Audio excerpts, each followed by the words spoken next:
ভালোবাসার বাংলাদেশ। ঢাকা এফএম 90.4 এক নেশন এক স্টেশন। আপনার সঙ্গে আমি জুয়েল, এবং যে যেখান থেকে এই মুহূর্তে টিউন করে আছেন ঢাকা এফএম 90.4 এ সবাইকে স্বাগত জানাচ্ছি ভালোবাসার বাংলাদেশে। ঢাকা এফএম 90.4 এর বিশেষ আয়োজন ভালোবাসার বাংলাদেশ।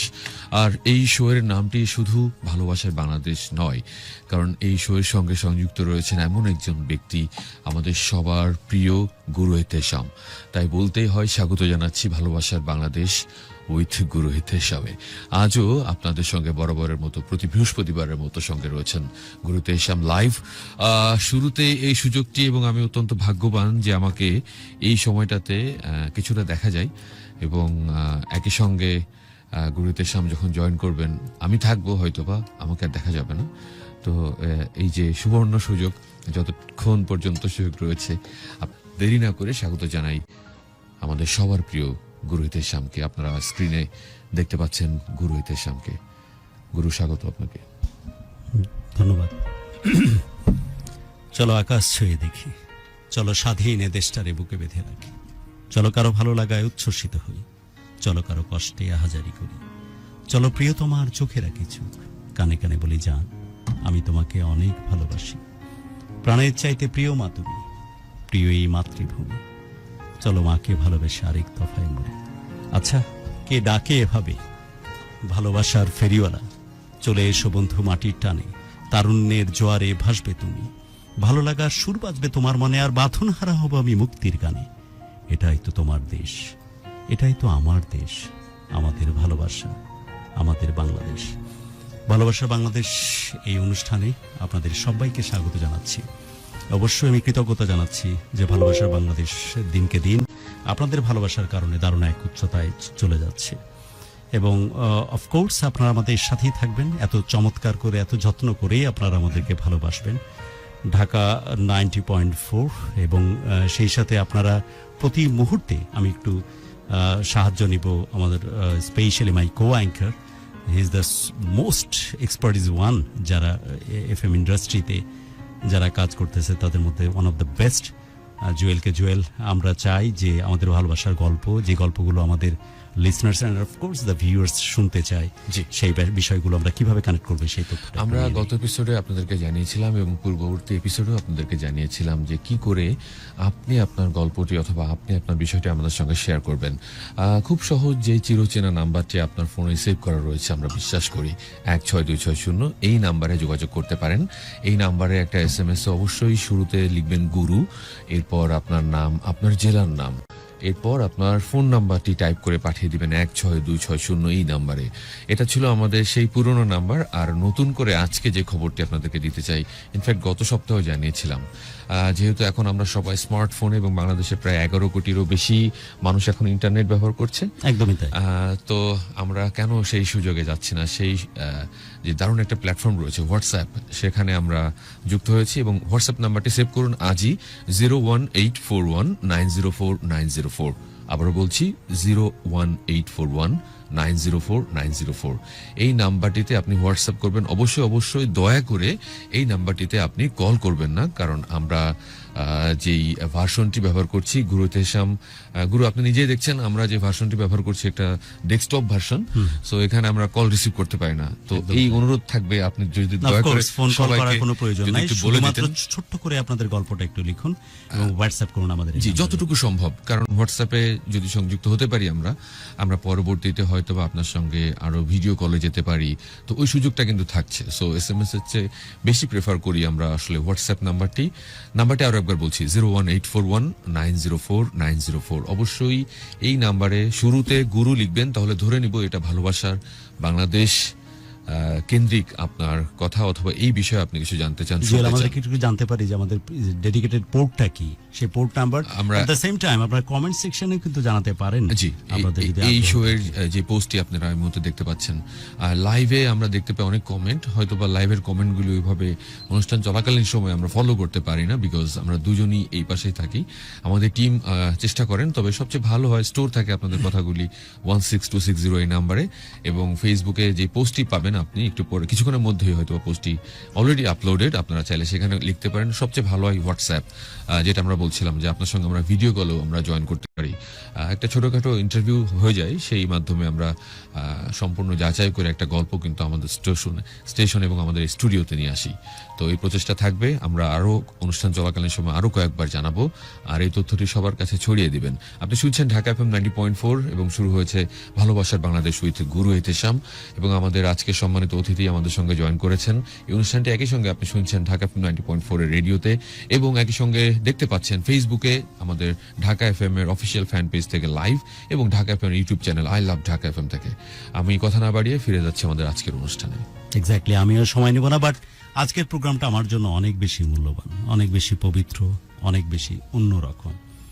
আমি যদ্দূর আমার কাছে কেন জানি মনে হয় যে আমার বাবার ভালোবাসা পাওয়া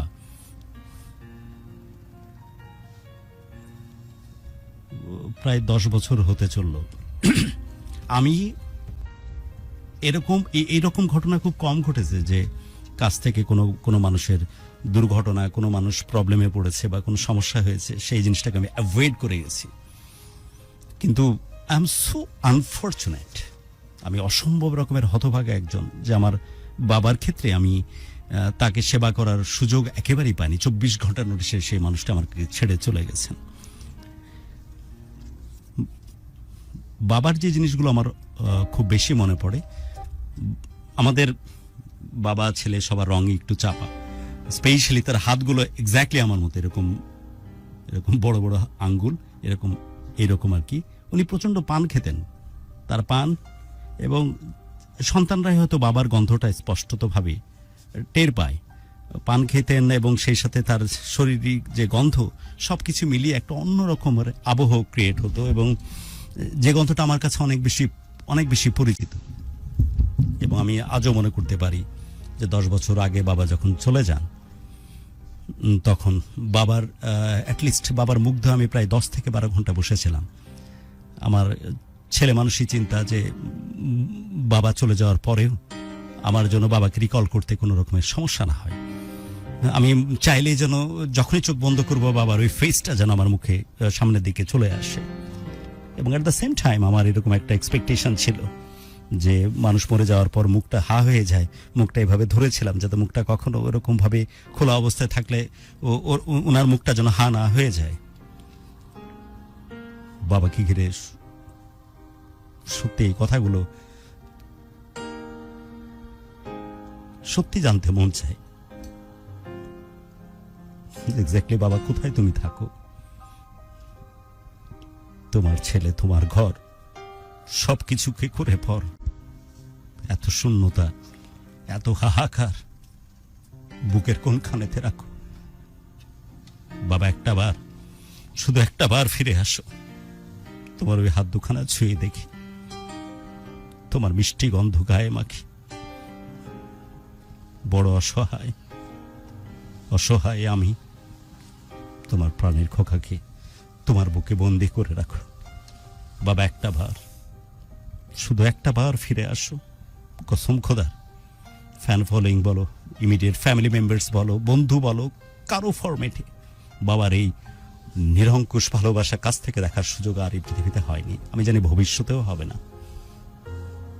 স্রষ্টা যদি কিছুটা দয়া পরবশ হন, স্রষ্টা যদি বাবাকে যে স্নেহ, যে ভালোবাসা উনি আমাকে জড়িয়ে রেখেছিলেন, সমপরিমাণ ভালোবাসায় তাকে যদি তিনি সেই স্নেহ, সেই মমতায় তার কাছে রাখেন, চাইতে চাওয়ার আর বেশি কিছু থাকতে পারে না। এন্ড অফকোর্স যারা পৃথিবী থেকে গত হয়েছেন, যাদের বাবা পৃথিবীতে এই মুহূর্তে নাই, সবার জন্য একই প্রার্থনা। আজকের যে মানুষটি আমার সাথে উপস্থিত, সে মানুষটিকে আজকে স্টুডিওতে নিয়ে আসার জন্য আমি একটু স্বার্থপরের মতো ভূমিকা রেখেছি। আমার কাছে মনে হয়েছে যে এই মানুষটি তেমনই একজন মানুষ, যে মানুষটি তার সন্তান, তাদের ঔরসে জন্ম নেওয়া সন্তানদেরকে যে পরিমাণ ভালোবাসা দিয়েছেন, যে পরিমাণ পাগল প্রায় মহব্বত, টান আর ইশকের চরম একটা অবস্থায় নিয়ে গেছেন, এই মানুষটি হয়তো আদল হয়তো ভিন্ন, তার লুক হয়তো ভিন্ন। আমার বাবার অ্যাকচুয়াল যে জিনিসটা তিনি করতে চেয়েছিলেন, যে জিনিসটা সারা জীবন তিনি আমাদের প্রশ্নে পোষণ করেছেন, এমনই হয়তো হইতে পারে যে তার অভিব্যক্তি, তার মহব্বতের জায়গাগুলো হয়তো এক্স্যাক্টলি এমনই। সেই কারণেই হয়তো এই মানুষটিকে আমি আজকে স্বার্থপরের মতো আজকের এই স্টুডিওতে নিয়ে এসেছি। তার এই ভালোবাসার কথা আমরা শুনবো, তার পরিবার স্পেশালি তাদের ঔরসে জন্ম নেওয়া তাদের যে সন্তান তাদের কথা হয়তো শুনবো, এবং এই মানুষটির সেই ভালোবাসার গল্পই আজকে উপস্থাপন করার চেষ্টা করছি ঢাকা FM 90.4। যারা দেশ এবং দেশের বাইরে থেকে আমাদের সাথে উপস্থিত আছেন, প্লিজ আমাদের সাথে থাকুন। আমরা কোনো গ্ল্যামারাস কোনো প্রোগ্রাম করি না, আমরা মানুষের জীবনে ঘটে যাওয়া প্রতিনিয়ত যে ঘটনাগুলো সেগুলোকে রিপ্রেজেন্ট করার চেষ্টা করি, সেগুলোকে আপনাদের মতো করে আপনাদের কাছে পোর্ট্রে করি, যাতে করে এই ক্যানভাসে মানুষের সত্যিকারের জীবন দর্শনগুলোকে আমরা বিমূর্ত করতে পারি। অনেক ভালোবাসা এবং অসম্ভব শ্রদ্ধার সাথে আপনাকে স্বাগত জানাচ্ছি ঢাকা FM 90.4 এবং ভালোবাসা বাংলাদেশের আজকের আয়োজনে। ধন্যবাদ গুরু হেতেশাম। আমাকে গুরু বলেন আপনি, প্লিজ আমাকে হেতেশাম সম্বোধন করেন। ধন্যবাদ জুয়েল ভাই, ধন্যবাদ সকল দর্শক শ্রোতা, ধন্যবাদ ঢাকা FM 90.4 কে। আমি কৃতজ্ঞতা জানাচ্ছি সকল অডিয়েন্সকে যারা আজকে আমাদের সামনে উপস্থিত আছেন। আমাকে তো আবেগপ্রবণ করে দিলেন হেতেশাম সাহেব। আমি একটা বাবা, যে বাবার এখান থেকে কিছু দীর্ঘ শ্বাস বের হয়ে আসে। এই দীর্ঘ শ্বাসগুলো প্রকাশ করা খুব কষ্টকর। আজকে আপনাদের সামনে এ সুযোগ এসেছে একটা বাবার ভিতরের চাপা জিনিসগুলো প্রকাশ করার জন্য। আমার মনে পড়ে যায় ওই দিনের কথা, যেদিন আমি বুঝতে শিখলাম আমার বাবা নেই। আমি সেই ছোট্টবেলার সেই ছোট্ট খোকা, অসংখ্য ছেলেদের সাথে মাঠে খেলতে যেতাম, ধান খেতে, সেই চাকা খেতে আমার সাথে খেলতো আমার খেলার সাথীগুলো। সন্ধ্যা হয়ে মা বা বাবা যখন ওই ছেলেগুলোকে হাত ধরে টেনে টেনে বাড়িতে নিয়ে যেত, আমি অসহায়ের মতো দাঁড়িয়ে দাঁড়িয়ে দেখতাম আর ভাবতাম আমার বাবা কোথায়। আমাকে তো নিয়ে যাওয়ার জন্য আমার বাবা আসে না। আমার দু চোখ দিয়ে পানিগুলো ঝরঝর করে পড়তো। আমি হাত দিয়ে চোখের পানিগুলি মুছতাম। এ কষ্ট কাউকে বুঝাতে পারি নাই। ধীরে ধীরে হাঁটতে হাঁটতে বাড়িতে যখন পৌঁছাইতাম সন্ধ্যা, মা তাকিয়ে আছে, আমার ছেলেটা আসতেছে না। কিন্তু মা তো জানে না ছেলে ওই বাবার জন্য দাঁড়িয়ে আছে, বাবা আসে নাই। আমি আজ বাবা। আমার বয়স যখন 13 বছর, তখন আমার বাবা আমাকে ছেড়ে চলে যায়। জ্ঞান হওয়ার পর থেকে বাবাকে খুঁজি, বাবা বাবা বলে ডাকতে ডাকতে কবরের দিকে যে কতবার ছুটে গিয়েছি। কষ্টগুলো বেরিয়ে আসে নিঃশ্বাসের সাথে। আজ আমি বাবা। আমি যখন কাঁদতাম, আমার মা আমার কাছে এসে চোখের পানিগুলি মুছে দিয়ে বলতো, তুই কাঁদিস না সালাউদ্দিন, তুই কাঁদিস না। তুই যেদিন বাবা হবি, তোর ঘরে যেদিন ফুটফুটে একটা সন্তান জন্ম হবে, একটা ছেলে সন্তান জন্ম হবে, সেটাই হবে তোর বাবা। অসহায় অবুঝ বাচ্চাটা আমি মার মুখের দিকে তাকিয়ে স্বপ্নের কল্পনার রাজ্যে চলে যেতাম। বাবা আসবে ছোট্ট শিশু হয়ে। জানেন, আমার সেই বাবা আমার ওয়াইফের কোল জুড়ে এসেছিল চাঁদের মতো। খুব শখ করে তার নাম রেখেছিলাম ওয়াসিফ, আর কপালে চুমু দিয়ে বলেছিলাম এটাই আমার বাবা। ছোট্টবেলায় এতিম করে রেখে যাওয়া সেই বাবা ফিরে এসেছে। এই জায়গায় বাবার স্মৃতিগুলো নিয়ে তিল তিল করে সেই ছোট্ট ওয়াসিফকে বড় করেছি। বাবার ভালোবাসার পিছনে কিছু শাসনও থাকে। এই শাসনের পিছনে থাকে এমন এক ভালোবাসা যা বুঝে নিতে হয়, অথবা যা বুঝতে গেলে কখনো বাবাকে হারাতে হয়। সেই ওয়াসিফ তরতাজা জোয়ান যুবক।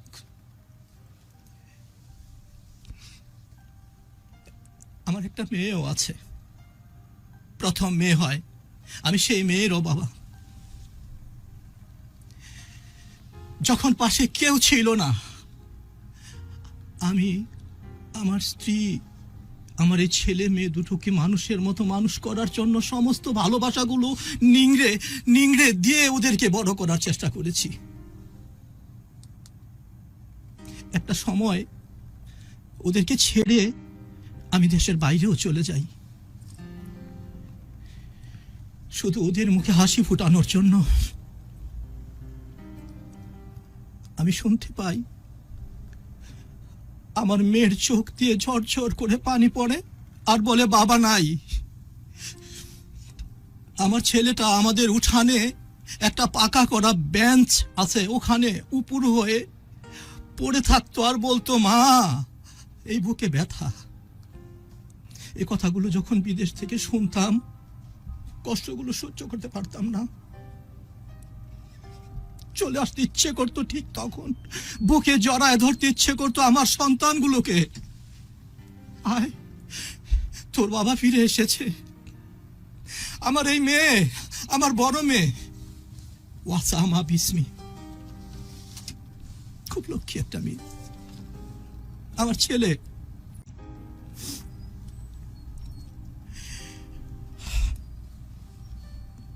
ফিরে এলাম, বুকে জড়িয়ে ধরলাম, বাবার ভালোবাসাগুলো দিয়ে ওদেরকে লেখাপড়া শিখিয়ে শিক্ষিত করার চেষ্টা করলাম। হচ্ছিল সুন্দরভাবে, হচ্ছিল। বাবা ফিরে পেয়েছি ওয়াসিফের মাঝখানে হঠাৎ করে কাল বৈশাখী ঝড়ের মতো আমার সেই বাবাটাও ব্লাড ক্যান্সারে আক্রান্ত হয়ে যায়।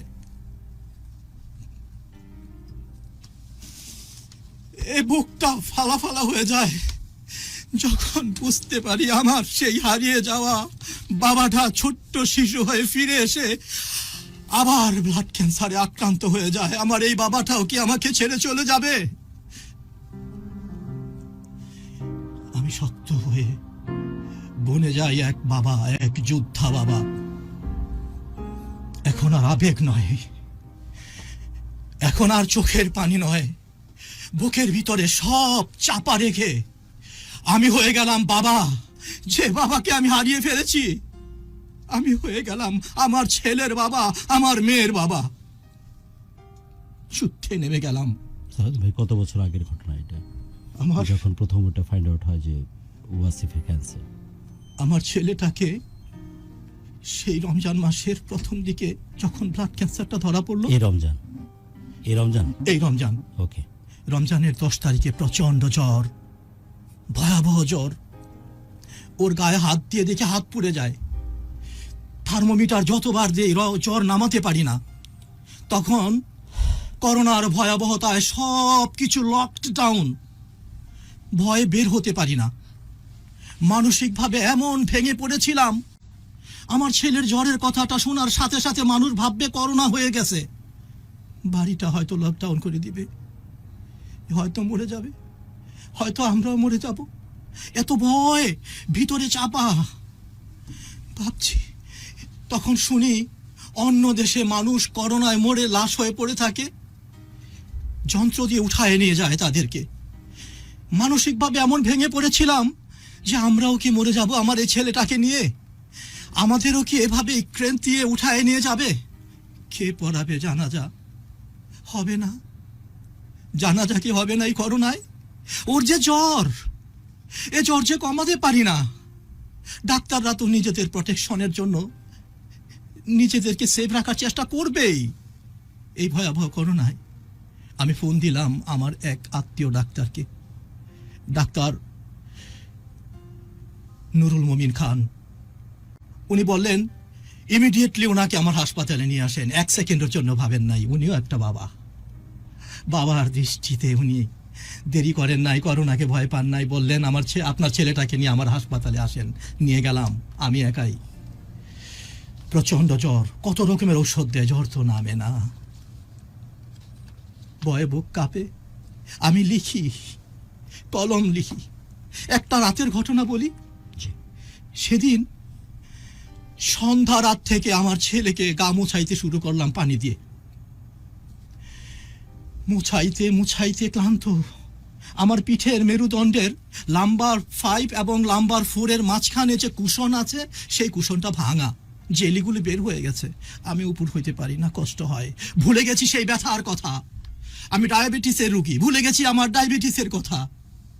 আমার সেই হাসপাতালে কিছুদিন আগে পিত্তথলির অপারেশন হয়ে গিয়েছিল, ভুলে গেছি সেই অপারেশনের কথা। কারণ আমি বাবা, একটা বাবা যোদ্ধা হয়ে জেগে উঠেছে। আমি সারা রাত আমার ছেলের গা মুছি, কিন্তু জ্বর তো নামাইতে পারি না। সাপোজিটরি দেই ডাক্তারের নির্দেশ অনুযায়ী, জ্বর তো নামে না। আমার ছেলেটা বলল, কি বাবা, আমাকে একটু ঝর্ণার নিচে গিয়ে বসাইবা বাথরুমে?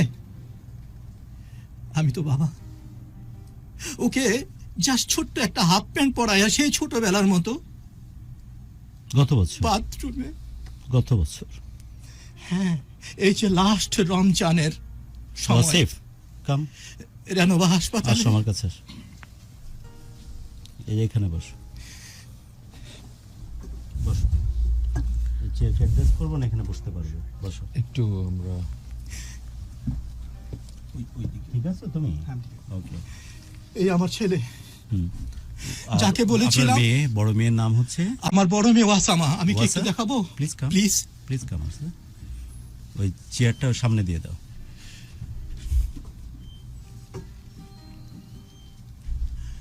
আমার বড় মেয়ে ওয়াসামা বিসমি, আমার একমাত্র মেয়ে, একমাত্র ছেলে ওয়াসিফ রুহাত। আমি ওদের বাবা। ওয়াসা, আমার মতো তুমি লক্ষ চাইলে কোটি হেডফোনটা নিতে বাবা পারো। এই পৃথিবীতে আছেন। নিতে পারো, যদি সমস্যা হয় তুমি নিতে পারো হেডফোনটা। একটু নিতে- ওয়াসা, এটা কিন্তু এক অনেক বড় রকমের একটা ব্লেসিং, যে মানে এমন একজন বাবা, যার আমার কাছে কেন জানি মনে হচ্ছে যে যতটুকু আমি সময় তাকে শুনতে পাচ্ছি, এর পুরো সময় জুড়ে বাবা বা কোন সম্বোধনে বা কোন পরিচয়ে তাকে আমি আবৃত করার চেষ্টা করব, যার পুরো জুড়েই শুধুই মমত্ববোধ, শুধুই মহব্বত আর টান, এবং অসম্ভব রকমের ভালোবাসায় আবদ্ধ হয়েছে তার পুরো জীবন ওয়াসিফ এবং ওয়াসার জন্য। ওয়াসা, আমি তোমাকে দেখেই হয়তো আন্দাজ করতে পারি কি চমৎকার গ্রুমিং এবং কি চমৎকার পারিবারিক পরিমণ্ডলে বড় হয়েছে তুমি।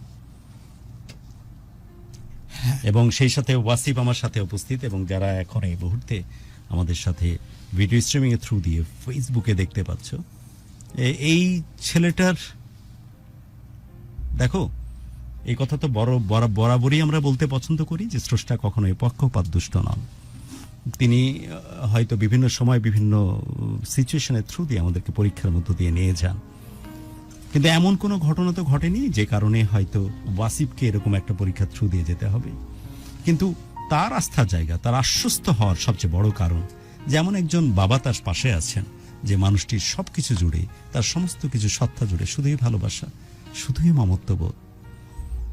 এই পৃথিবীতে, এই পৃথিবীতে, specially in Bangladesh and all over the world, আমরা কিন্তু অনেক বাবার সাক্ষাৎও পাই যে বাবারা হয়তো সেই পরিমাণ কেয়ারিং না তার সন্তানের জন্য, কিন্তু তাদের ঔরসে সন্তান জন্ম নেওয়া সন্তানের জন্য তার সমস্ত নিঃশ্বাস প্রশ্বাস, ভালো লাগা মন্দ লাগা সবকিছু আটকে আছে। I still remember in last year আমার ছেলের হঠাৎ করে শুনতে পাইলাম যে অনেক বড় রকমের একটা অসুখ হয়েছে। করোনা তখন শুরু হয়েছে, তখন তাকে নিয়ে বাইরে গিয়ে ট্রিটমেন্ট করে নিয়ে আসলাম। আমার ছেলে যখন অজ্ঞান অবস্থায় ছিল, আমি বললাম যে আমার নাক বোঝাটা কই, আমার বোঝাটা, it's a massive operation, it is very critical, it takes, doctor বলেছিল যে 2 ঘন্টা লাগবে, then finally it takes 6 and 7 hours। 1000 বার মৃত্যুবরণ হয়েছে আমার ওই 7 ঘন্টাতে।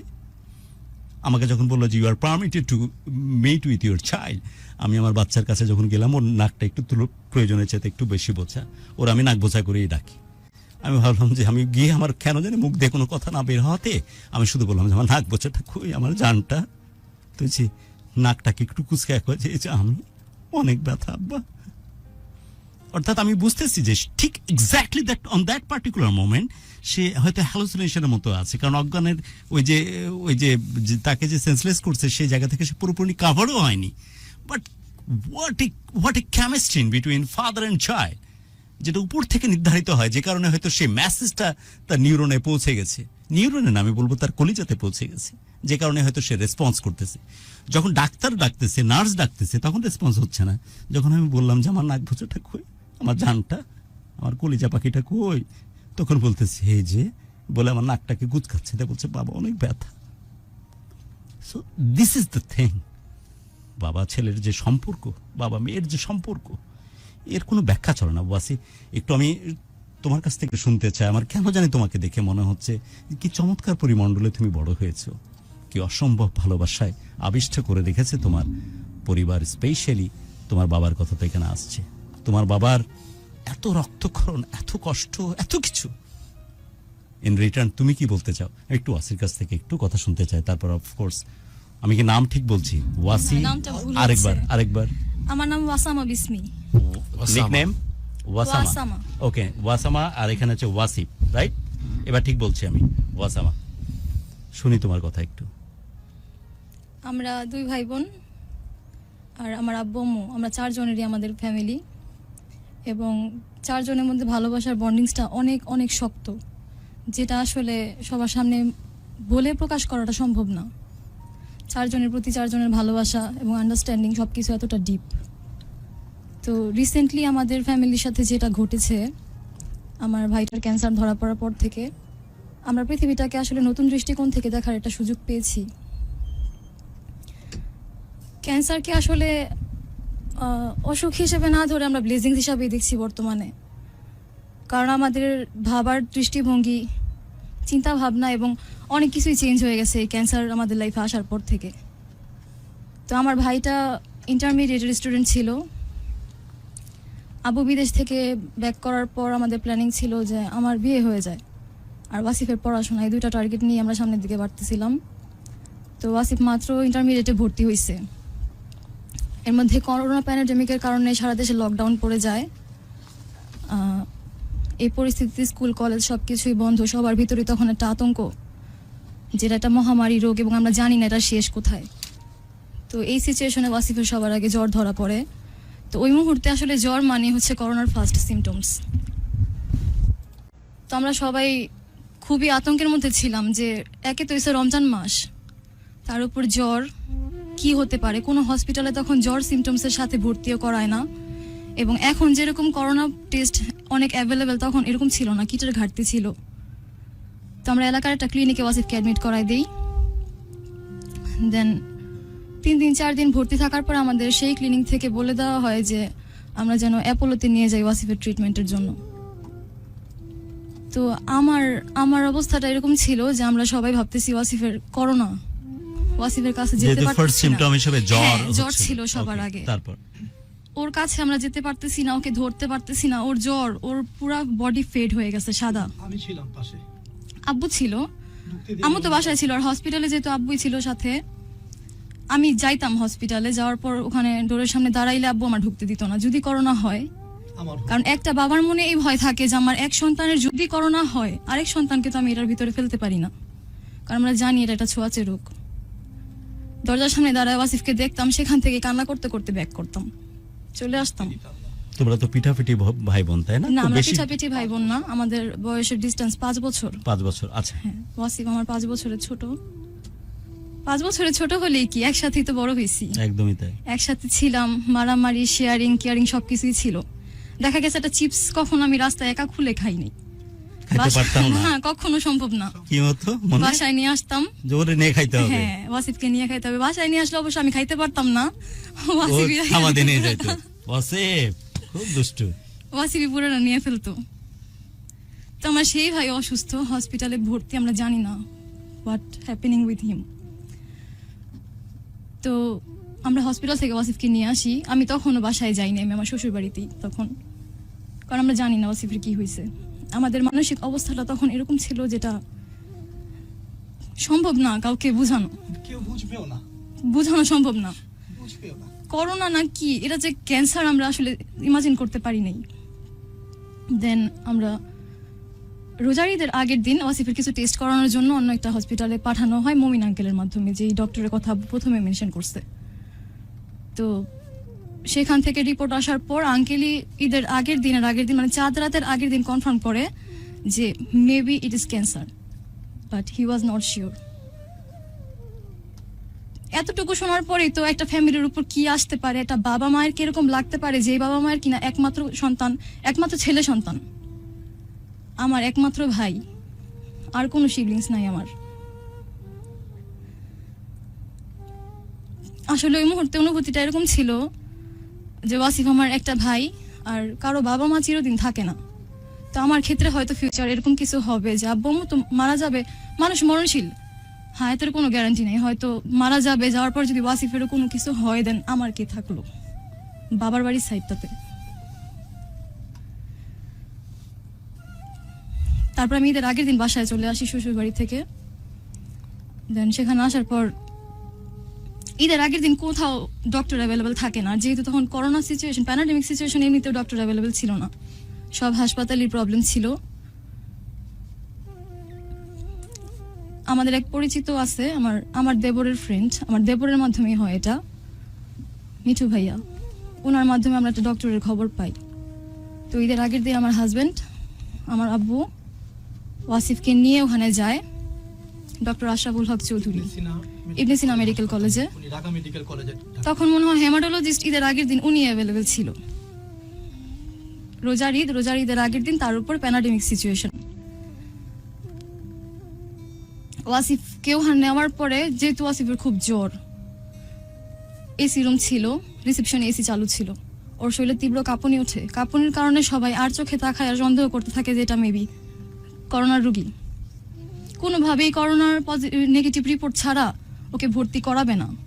আর ওর সিচুয়েশনটা তখন এরকম 104 ডিগ্রি 5 ডিগ্রি জ্বর ওঠে, ডাইক্লোফেনাক সাপোজিটরি দিলে জ্বর কমে, আর ডাইক্লোফেনাক না দিলে জ্বরে কাঁপুনি উঠা যায়, কাঁপতে থাকে, মানে খুবই বিশ্রী অবস্থা। 2-3টা কাঁথা দিয়ে সবাই শরীরের উপর শুয়ে রয়েছি, কোনোভাবেই ওর জ্বর কমানো যায় না। যারা এখন এই মুহূর্তে যোগাযোগ করছেন বা আমাদের সাথে স্ট্রিমিং এর মাধ্যমে ফেসবুক স্ট্রিমিং এ যোগাযোগ করতেছেন, ঢাকা এফএম 90.4 এর পেজে এন্ড স্পেশালি 90.4 এফএম নেটওয়ার্কের থ্রু দিয়ে যারা শুনছেন, তাদের অবগতির জন্য জানিয়ে রাখি, যিনি কথা বলছেন তিনি ওয়াসামা সালাউদ্দিন সাহেবের একমাত্র কন্যা সন্তান। পাশে বসে আছেন ওয়াসিফ, যে ক্যান্সারে আক্রান্ত, যার কথা বলা হচ্ছে। এইসব জিনিসগুলোকে কথা দিয়ে, ভাষা দিয়ে পোর্ট্রে করার মতো বা ক্যানভাসে নিয়ে আসার মতো ক্ষমতা কারোরই নাই। যার সাথে ঘটে এসব ঘটনা, যেই সবের ভেতর দিয়ে যায়, তারাই বুঝে যে পৃথিবীর কষ্ট, পৃথিবীতে থাকা অবস্থায় কষ্টের তীব্রতা কতখানি মারাত্মক হতে পারে। আমি আপনাদের কিছু টেক্সট এই ফাঁকে নিয়ে রাখি, কারণ অনেক কমপ্লেন করেন আপনারা যে প্রোগ্রাম যখন চলতে থাকে তখন যেন আমরা কিভাবে কানেক্টিভিটি আমাদের কিভাবে হচ্ছে, আমাদের রিফ্লেকশন কেমন হচ্ছে সেটা একটু জানানো হোক। আমি কিছু টেক্সট নিয়ে নিতে চাই এই ফাঁকে। রায়হান বলছেন যে আমরা চাই যে উনি একটু স্বাভাবিক হন, বাবা খুব মিস করতেছি তোমায়, এটা লিখেছেন মাজেদুল সরকার।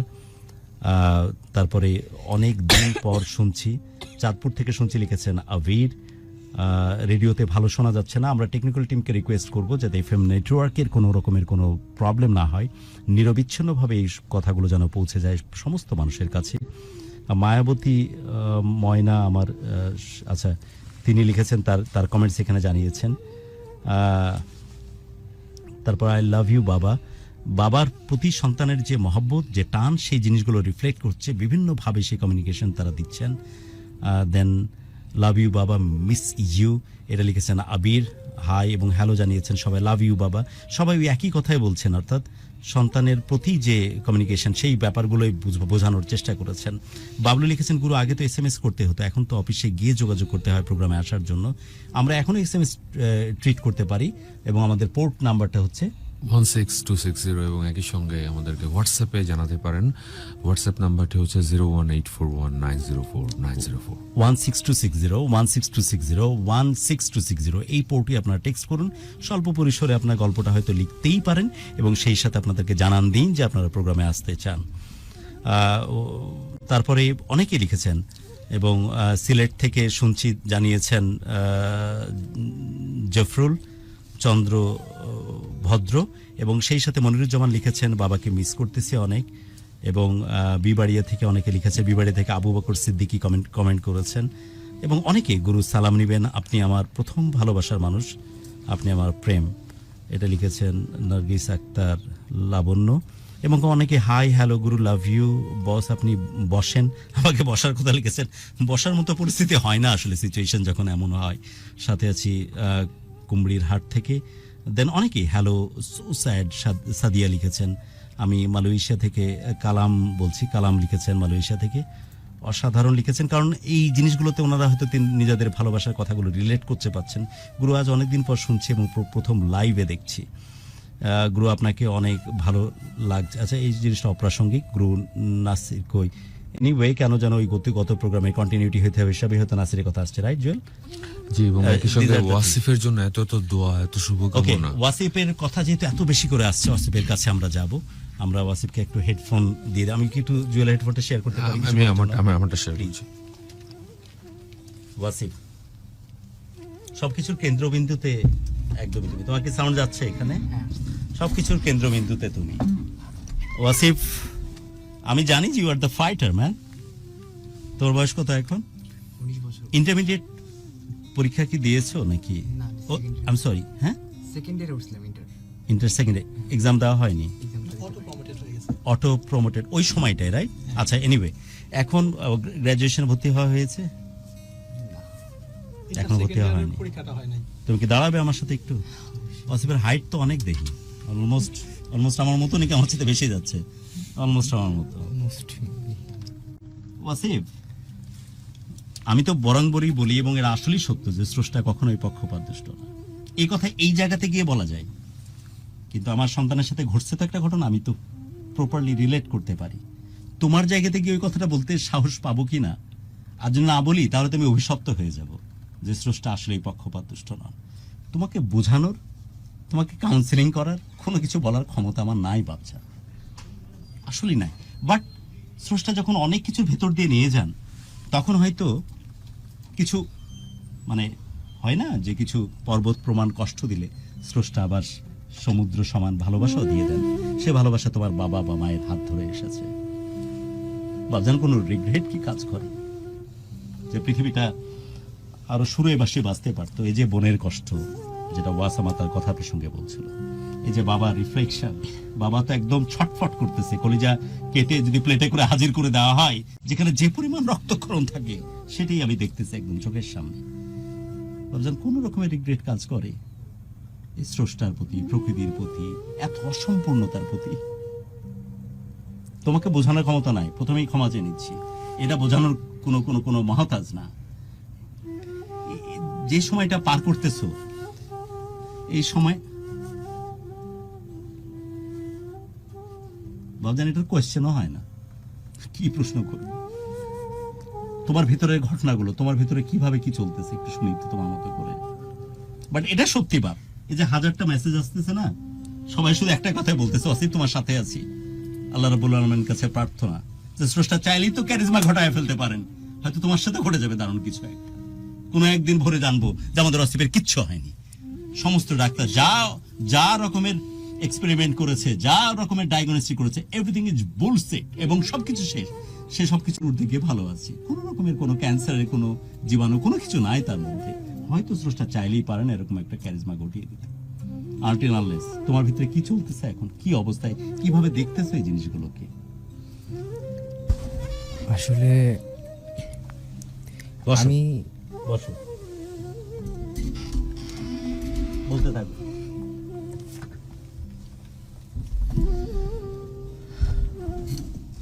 তুমি চাইলে একটু আগে আসতে পারো, একটু আগে আসতে বেটার, নাও ইটস বেটার। যেটা বলতেছিলাম, একটা একটা সময় ছিল যখন আমি একদম কমপ্লিটলি সুস্থ ছিলাম। তো আমি আমার বাবা মার ঠিকমতো কথা শুনতাম না, খুব করতাম, মিসবিহেভ করতাম তাদের সঙ্গে। আমার লাইফটা অন্যরকম ছিল, যেমন বলতে গেলে আমি আমার ফ্রেন্ডসদের নিয়ে বেশি বিজি থাকতাম, শুধুই বন্ধু বান্ধব নিয়ে ব্যস্ত থাকতাম। আমার কাছে ওগুলোই সবকিছু মনে হইতো। ওদের জন্য ঝগড়া করতাম ঘরে। তুমি আমাকে অশান্তি 5 সেকেন্ড করতাম। সময় দিবা আসিফ? হ্যাঁ, শুধু তোমার কথাই শুনবো, 5 সেকেন্ড সময় দিবা? অবশ্যই। যারা অল্পতে অনেক কষ্ট পাও না, অসম্ভব রকমের অভিমানে ভুগো, আমাকে বাবা এই কথাটা বললো কেন, মা কেন খাবার দিতে গিয়ে ওকে মাছের মাথাটা দিল আর আমাকে লেজারটা দিল, তারা একটু শিখে নাও প্লিজ, একটু শিখে নাও, মনোযোগ দিয়ে শিখে নাও যে একজন ছেলে কেবল ইন্টারমিডিয়েট পরীক্ষা দিতে যাচ্ছে, হঠাৎ করে জানতে পেরেছে তার ক্যান্সার, জীবনে খুব বেশি দিন হয়তো সার্ভাইভ করতে পারবে না। এরকম একটা পরিস্থিতি থেকেও বাবা মা, পারিবারিক পরিমণ্ডল এবং সেসব প্রশ্নে তার যে ভাবতে যে টান, সে রিফ্লেকশনগুলো শিখে নিয়ে যদি এরকম ভুল খুব বেশি করে থাকো নিজের বাবা মায়ের কাছে, এখনই গিয়ে ক্ষমা চাও, পা ধরে বলো যে বাবা ভুল হয়ে গেছে, মা ভুল হয়ে গেছে, আর জীবনে এরকম ভুল হবে না। Wasif, over to you. যেটা বলতেছিলাম, আমি আমার বাবা মা কারো কথাই শুনতাম না, অবাধ্যই ছিলাম বলতে গেলে। ফ্রেন্ডসদের নিয়ে বেশি ব্যস্ত থাকতাম, ওগুলোই সব কিছু মনে হইতো আমার কাছে। মানে ওয়ার্ল্ডটা আমি অনেক সিম্পল মনে করতাম, অনেক ইজি সব কিছু মনে করতাম সবাই আমার ভালোবাসে, বাবা মার মতোই সবাই ভালোবাসে, এরকম মনে করতাম। কিন্তু যখন এই অসুস্থ হইলাম, ক্যান্সারটা ধরা পড়ার পরে আমি দেখলাম আমার বাবা মা ছাড়া কেউ নাই আমার পাশে, কেউ নাই। এই বন্ধু বান্ধব কই গেল তারা? আমি কমপ্লিটলি একা হয়ে গেছিলাম যখন আমি অসুস্থ হয়ে পড়ি, কমপ্লিটলি একা হয়ে গেছিলাম। আব্বু আমারে সবসময় পাশে সময় দিত, আমার বলতো যে তোর যদি একা লাগে তুই আমার পাশে বসে থাক, আমাদের সময় দে, তুই একা না, মোটিভেটেড করার ট্রাই করতো। কতদিন হইব? 10 মাস হইব না? 10 মাসই হবে, 10 মাস মিনিমাম। কারণ সামনে রোজা আসছে, কত রোজা? রাইট, 11 মাস রানিং। এই 10 মাসে তো অনেক কিছুই ঘটে গেছে আমার সাথে, কিন্তু জাস্ট একটা এক্সাম্পল দিই। আমার মেডিকেলে আমার প্রায় টাইমে অ্যাডমিট হইতে হইতো, ইনফেকশন হয়ে যেত কেমোথেরাপির কারণে। তো একদিন আমার করোনা টেস্ট করার জন্য, মেডিকেলে তখন করোনা টেস্ট রিকোয়ারমেন্ট লাগে অ্যাডমিট হওয়ার জন্য, তো করোনা টেস্টের জন্য আমারে আব্বু নিয়ে যায় করোনা টেস্ট যে জায়গায় করে ওই জায়গাটাতে। এবং সর্বপ্রথম সে যে কাজটা করে, সে তার নিজের দিকে খেয়াল করে না, সে সর্বপ্রথম ভিতরেও ঢিকা যায় ওই করোনা যে জায়গায় সবাই পরীক্ষা করে, স্প্রে করতে থাকে। উনি একটাবারও চিন্তা করে না যে তারও করোনা হইতে পারে কিনা। বাবা, আমার বাবা, তার কিন্তু ডায়াবেটিস, ওনার যদি করোনা হয় ওনারা কিন্তু বাঁচানো যাইবো না। একদমই তাই। প্রথম দিকে সবাই জানতো যে করোনা হলে মৃত্যু ছাড়া কোনো বিকল্প নাই, আর ডায়াবেটিস বা এই ধরনের প্রবলেম থাকলে তো কোনো রকমের সার্ভাইভাল চান্স নাই, কিন্তু এগুলো উনি ভাবতেছেন না, কোনো রকমই ভাবতেছেন না। উনি শুধু আমার কথা চিন্তা করে নিজের লাইফটারে রিস্কে ফেলায়া উনি ভিতরেও ঢিকা যায়। তো আমি কখনো লকডাউনের এগুলো মেনটেন করতাম না, মানে প্রপারলি করতাম না, ফলো করতাম না। ওই দিনে আমি বের হওয়ার পরে আব্বুরে বলি যে আব্বু তুমি তো আগে ঢুকা পড়ছো, দাও স্প্রেটা দাও, আমি তোমার স্প্রে করে দিই। আব্বু যেটা বলতেছিল আমারে, প্রচন্ড জ্বর, হ্যাঁ অনেক জ্বর ছিল আমার শরীরে। তোমাকে যে বাথরুমে নিয়ে গিয়ে ছোট গিয়ে বাচ্চার মতো করে ওই প্যান্ট পরিয়ে বললো যে বাবু আব্বু আমার কষ্ট হচ্ছে, গোসল করিয়ে দাও, দেন যে গোসল করাচ্ছিল। আরেকটা জিনিসও তুমি বলো, আমরা চাই যে হু নোজ যে বহু মানুষের কাছে, দেশ এবং দেশের বাইরে লক্ষ মানুষের কাছে এভাবে বাবাকে নিয়ে বলার সুযোগ খুব কম মানুষের সুযোগ হয়তো আসে, যেগুলো তুমি, আমার মনে হয় তুমি কিছুটা হলো ইন্ট্রোভার্ট, আমার কেন জানি মনে হয়েছে এত অল্প সময়ের ব্যবধানে। আজ সব প্রাণ খুলে বলো যে পরিমাণ মহব্বত টান তোমার মধ্যেও কাজ করে, হয়তো কখনো বলা হয়ে ওঠেনি, আজ সব খুলে বলো। বলছিলে তুমি বাথরুমে যে তখন তোমাকে গোসল করানো হয়, যে তোমার যখন কষ্ট হচ্ছিল জ্বরে খুব, ওকে। ওই মুহূর্তে এমন লাগতেছিল আমার তখন মনে হয় 105 ডিগ্রি জ্বর। তো রাতের 4টা বাজে, আব্বু তখন ঘুমাইতো না, কখনোই ঘুমাইতো না, সারা রাত জেগে থাকতো। আমি সকালে উঠে দেখতাম আমার গায়ে কাপড় দেওয়া, ঠান্ডা পানি দিয়ে আমার শরীর মুছতেছে। রাতের 10টা বাজেও দেখতাম আমার শরীর মুছতেছে উনি, আবার মাঝে মাঝে রাতে 3টা-4টা বাজেও দেখতাম শরীরই মুছতেছে। মানে উনি সারা রাত ঘুমায় নেই, সারা রাত আমার নিয়ে ব্যস্ত ছিল। যখন আমার গোসল করতে নিয়ে যায়, ওই মুহূর্তে পানির ফোঁটাগুলো আমার কাছে অমৃতের মতো মনে হইতেছিল। এত বড় একটা হাফ প্যান্ট পরেছিলাম শুধু বাবার সামনে যখন আমার গোসল করাইতেছিল।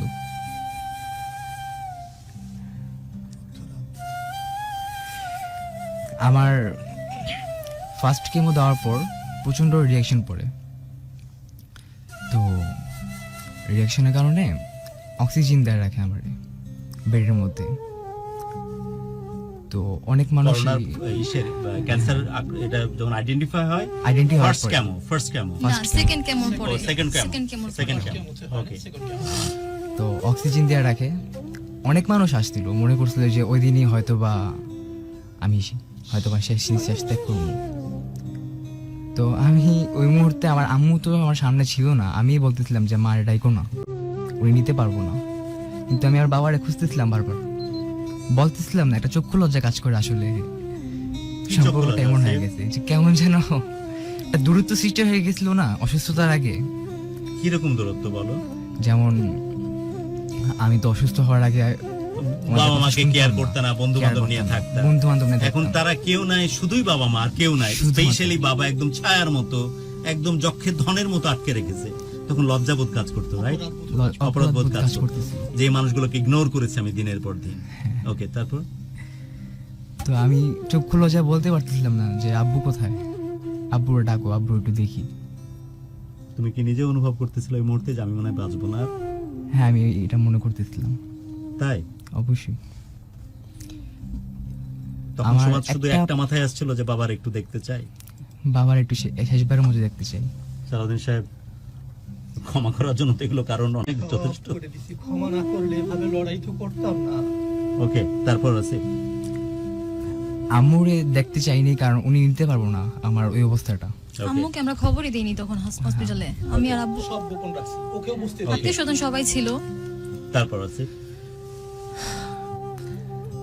প্রতিদিন যখন হসপিটাল যেতাম, আমি আব্বুর কাঁধে কইরা মাথায় রেখে ঘুমায় ঘুমায় হসপিটালে যেতাম, সিএনজির পিছনে।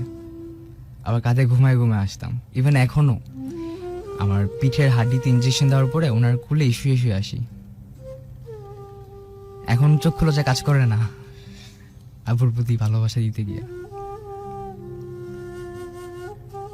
তবে আমার বাবা মনে করে যে আমি তারে ঘৃণা করি বা এখনো করি নাকি জানি না, কিন্তু এমন কিছু না। কেন এটা মনে হয়? হয়তো বা ওই আগের দূরত্বের কারণেই, যে তুমি আগে এখনো পাত্তা দিতে না, হয়তো ওই কথা চক্ষু শুনতে না, সেসবের জন্য। হ্যাঁ, এখনো হয়তো বা চক্ষু লজ্জার কারণে ভালোবাসা প্রকাশ করতে পারি না তার প্রতি। আজ চক্ষু প্রকাশ লজ্জা কাজ করো, করে। আজ প্রকাশ করো, এটা অনেক বড় ব্যাপার। আল্লাহ রাব্বুল আলামিন কোরআন মাজিদে স্পষ্ট উল্লেখ করেছেন যে তোমরা তোমার কাছের মানুষজনের জন্য, তাদের ভালো কাজের জন্য তাদেরকে প্রেজ করো, তাদেরকে ধন্যবাদ দাও। তিনি তো মানুষের কাঠামো সবচেয়ে ভালো জানেন, কারণ তিনিই তো স্রষ্টা।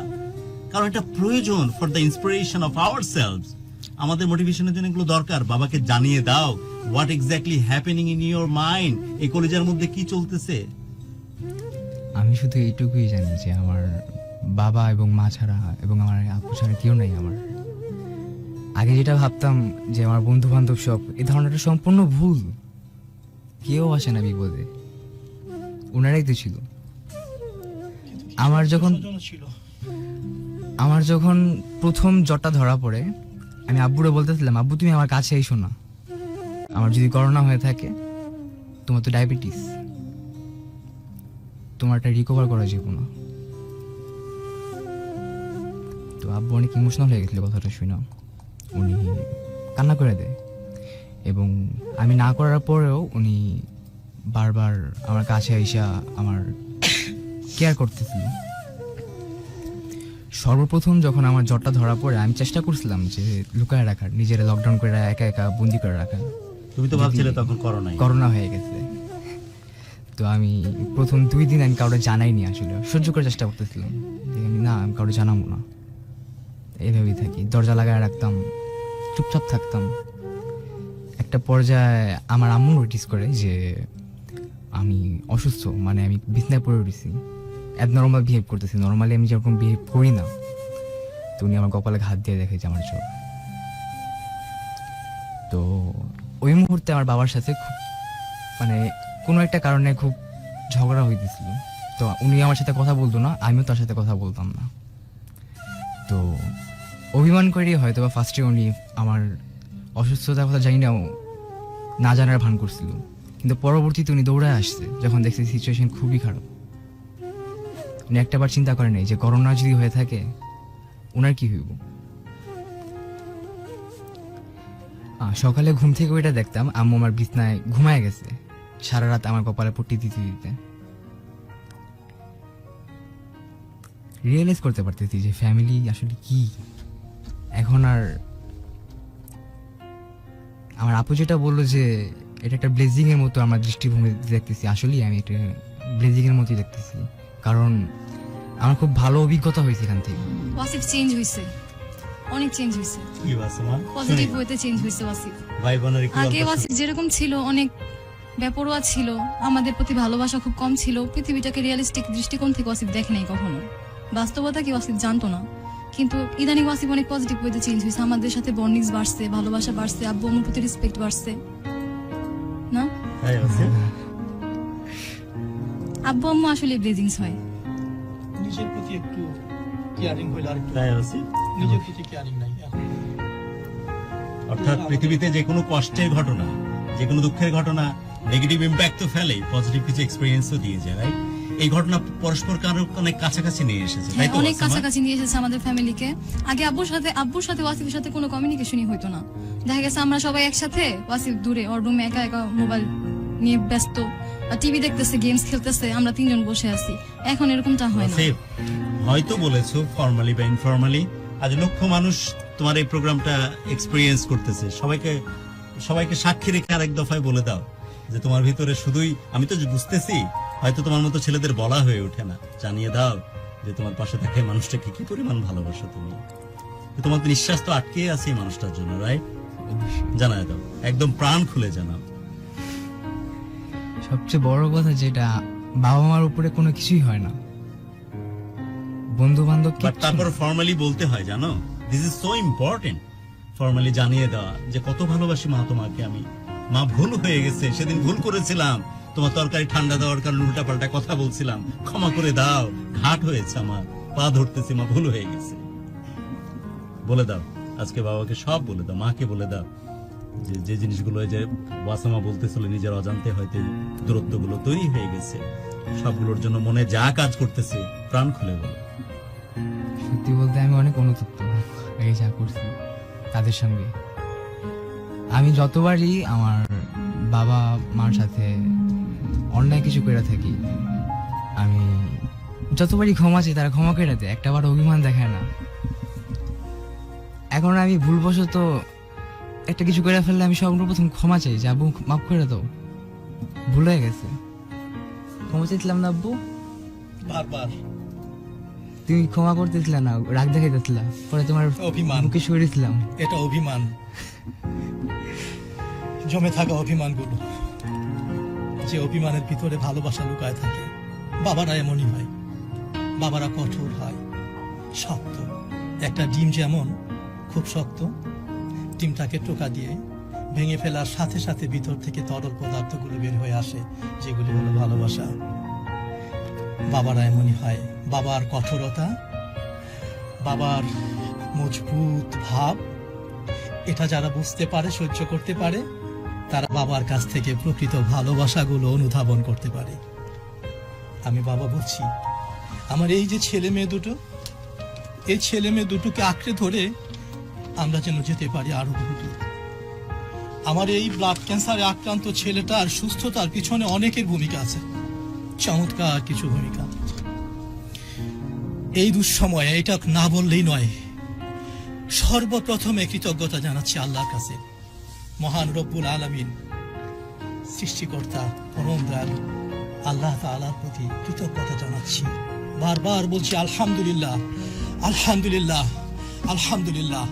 এই জন্য যে উনি আমাদেরকে ক্যান্সার নামক এই ব্যাধিটা দিয়ে বাস্তবতা কি জিনিস বোঝার তৌফিক আমার সন্তানটাকে দিয়েছেন। বাস্তবতা কি জিনিস এই বোঝার ক্ষমতা আমাদেরকেও দিয়েছেন। আল্লাহ তাআলা ডক্টর আশরাফুল হক নামের একজন ডাক্তারকেও মিলাই দিয়েছেন, যিনি এই ভয়াবহ করোনার মর্মান্তিক পরিস্থিতিতেও নিজেকে একটু দূরে না নিয়ে একদম কাছে থেকে বুকে আগলে ধরে ট্রিটমেন্ট করেছেন। ঢাকা মেডিকেলের সেই মহান মানবিক আন্তরিক মায়াবী এক ডাক্তার আশরাফুল হক চৌধুরী, যিনি কল্যাণপুর ইবনে সিনা মেডিকেল কলেজ হাসপাতালে বসেন এবং রোগীদেরকে তিনি রোগী মনে করেন না, রোগীদেরকে তিনি নিজের মানুষ মনে করেন। তিনি একদিন আবেগপ্রবণ হয়ে বলছিলেন যে তার বাবাও করোনা ক্যান্সারে মারা গেছেন। যে তার বাবা ক্যান্সারে মারা গেছে বলে উনি প্রতিজ্ঞা করছেন ক্যান্সারের রোগী ভালো করার জন্য নিজেকে তিনি নিয়োগ করে দিবেন। ডক্টর আশরাফুল ছিলেন বাবা। স্পেশালি আমাদের পক্ষ থেকে ঢাকা এফএম 90.4 পুরো বাংলাদেশের মানুষের পক্ষ থেকে স্পেশাল ট্রিবিউট টু ইউ। আমাদের আসলে এটা একটা ধন্যতা, আর অফকোর্স এটা আসলে রিকগনাইজড যে দেবীশীতির কথা আমরা ভগবানের রূপে জানি, ইন্ডিয়া পার্শ্ববর্তী দেশের কথা। বাংলাদেশেও কিন্তু এরকম অনেক মানুষজন আছেন যারা যেমন ডক্টর আশরাফুলের প্রসঙ্গে এত চমৎকারভাবে উঠে আসলো। অসম্ভব কৃতজ্ঞতা, অসম্ভব ভালোবাসা, অসম্ভব রকমের মহব্বত আপনার জন্য, যেভাবে আপনি রুগীদেরকে এত ভালোবাসা দিয়ে যান, যে কারণে একজন ক্যান্সার রোগীর বাবা শীত বলতেছে যে এরকম মহব্বত, এত ভালোবাসা নিয়ে কেউ কারো ট্রিটমেন্ট করতে পারে, এটা আমাদের জানা ছিল না।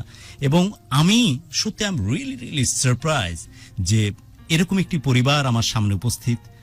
ওয়াসামার কথা বলছি, ওয়াসিফের কথা বলছি, সালাউদ্দিন সাহেব নিজে উপস্থিত আছেন। কি অদ্ভুত এরকমের এক পরিবার।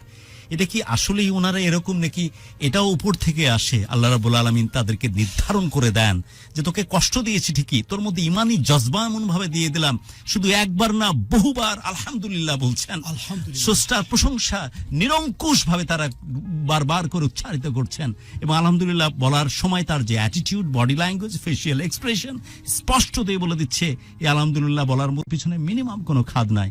আমি অবাক হচ্ছি এটা দেখে যে এত বড় কষ্ট, এত বড় এক্সপেরিয়েন্সের ভিতর দিয়ে স্রষ্টা যখন নিয়ে যাচ্ছেন, এত বড় পরীক্ষার ভিতর দিয়ে তার একমাত্র পুত্র সন্তান ওয়াসিফ ক্যান্সার রোগে আক্রান্ত, যে ছেলেটি কেবল ইন্টারমিডিয়েট পরীক্ষা দিতে যাচ্ছিল এমনই একটি সময়, তারপর হচ্ছে আলহামদুলিল্লাহ বলছেন এই কারণে যে এটা নেগেটিভ দিক তো আছেই, পজিটিভ দিকগুলো চিন্তা করে তিনি এটাকে ভাবছেন স্রষ্টার পক্ষ থেকে it's a shower of blessing, যেখানে স্রষ্টা তাকে পরিবারটাকে এত বেশি কাছাকাছি নিয়ে এসে দিয়েছে। ভালোবাসার কি চমৎকার সম্মেলন কেন্দ্র পরিণত করেছে এই পরিবারটাকে। এটা কিন্তু সত্যি দেখবার মতো, এবং স্রষ্টার কাছে প্রার্থনা করি প্রতিটা পরিবারের মধ্যে ভালোবাসার এমনই একটা সম্মেলন কেন্দ্র, ভালোবাসার এমনই একটি মহব্বতের জায়গা সব জায়গাতে তৈরি হোক। ছোট্ট একটা বিরতি, ফিরে আসছে এখনই দারুণ এক পারিবারিক বন্ধনের উপাখ্যান আজ ঢাকা এফএম 90.4 এর পরিবারে। নগরবাউল জেমসের বাবা গানটি, এবং যখন আমাদের সালাউদ্দিন সাহেব কথা বলছিলেন তখন অনেকে এই গানের লিরিকটা আমাদেরকে লাইভ স্ট্রিমের নিচে কমেন্টে লিখছিলেন এবং আমাদেরকে এসএমএসও করছিলেন অনেকেই। আমরা ফিরে যাচ্ছি আমাদের আজকের এই আয়োজনে, সঙ্গে রয়েছেন গুরু তেশাম। আজকের এই আয়োজন স্পেশালি ঢাকা এফএম 90.4, যারা আমরা শুনছি 90.4 এর এফএম নেটওয়ার্কের থ্রু দিয়ে, এটা আমাদের জন্য সত্যি অনেক বড় একটি পাওয়া যে গোটা বাংলাদেশ জুড়ে এই এফএম নেটওয়ার্ক বিস্তৃত। এবং আমি বারংবারই বলি যে 90.4 এটা আমার ভালোবাসার দারুণ একটি জায়গা, আমার সমস্ত রকম মানুষের কাছে পৌঁছানোর চমৎকার এক আতুর ঘর, যেখান থেকে আমি সবার সাথে কমিউনিকেট করাটা আমি অনেক বেশি স্বাচ্ছন্দ্য বোধ করি। অ্যান্ড অফকোর্স আমি ব্লেসড যে আমার দারুণ একজন কো অ্যাঙ্কার আছে যে জুয়েল। আমি বারংবারই বলি জুয়েল হচ্ছে one of the best RJ বাংলাদেশের এফএম ইন্ডাস্ট্রিতে, এবং সেই সাথে যারা স্টাফ, যারা বিভিন্ন রেসপন্সিবিলিটিতে আছে তাদের জন্য আমার অনেক অনেক কৃতজ্ঞতা। And of course special tribute to my CEO Amul Hakim, যিনি আমাদেরকে প্রচ্ছন্নভাবে সুযোগ দেন এবং অবারিতভাবে সবকিছু ওপেন করে দেন এই কাজগুলো করার জন্য। And of course Anap please come. আনাপের কথা তো অবশ্যই সবার মনে আছে। আনাপ হচ্ছে আমাদের একটা ল্যান্ডমার্ক, আনাপ হচ্ছে আমাদের, এবং আজকের এপিসোডের সবচেয়ে বড় সারপ্রাইজ বোধহয় আনাপ। আনাপের কথা তো অবশ্যই আপনাদের মনে আছে। আনাপ ক্যান্সার রোগে আক্রান্ত হয়েছিল কত বছর আগে? আনাপ 2013 ক্যান্সারে এখনো সে আক্রান্ত, কিন্তু আপনারা কি ক্যারিজমা ঘটিয়েছেন। স্রষ্টা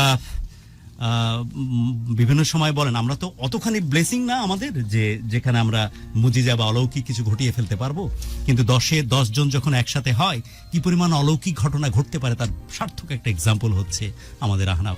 আহনাফ, তুই নিজেও জানিস যে তোকে কত বেশি ভালোবাসি, তুই নিজেও জানিস যে কি পরিমাণ ভালোবাসার বন্ধনে আবদ্ধ হয়ে আছে ঢাকা FM 90.4 এর নেটওয়ার্ক এবং তার লিসেনার্স গ্রুপ।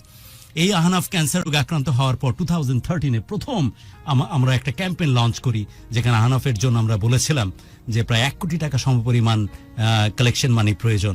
কি অস্বাভাবিক ঘটনা, খুব অল্প সময়ের ব্যবধানে 1 কোটি টাকা, সেখানে আরো হয়তো বেশি, কোনো 1 কোটি টাকারও বেশি, যেখানে হয়তো কোনো বিগ শট, কোনো সাধারণ মানুষ, কোনো খেটে খাওয়া মানুষ, সবার অসম্ভব রকমের কন্ট্রিবিউশনের ফসল যে আহনাফ এখনো আমরা চাই যে আহনাফ এভাবে আমাদের মধ্যে থাকুক, এভাবে সার্ভাইভ করুক, এবং আপনাদের এই কন্ট্রিবিউশনের কারণে আহনাফ এখনো খুব চমৎকারভাবে তার জীবনটাকে সামনের দিকে এগিয়ে নিয়ে যাচ্ছে। শুধু তাই না, একটা ফাউন্ডেশন তৈরি করেছে সে, যেখানে ক্যান্সার সার্ভাইভাল এই সব মানুষগুলোকে নিয়ে বিভিন্ন রকমের মোটিভেশনাল অ্যাক্টিভিটি, বিভিন্ন রকমের কাজ সে নিরবিচ্ছিন্নভাবে করে যাচ্ছে।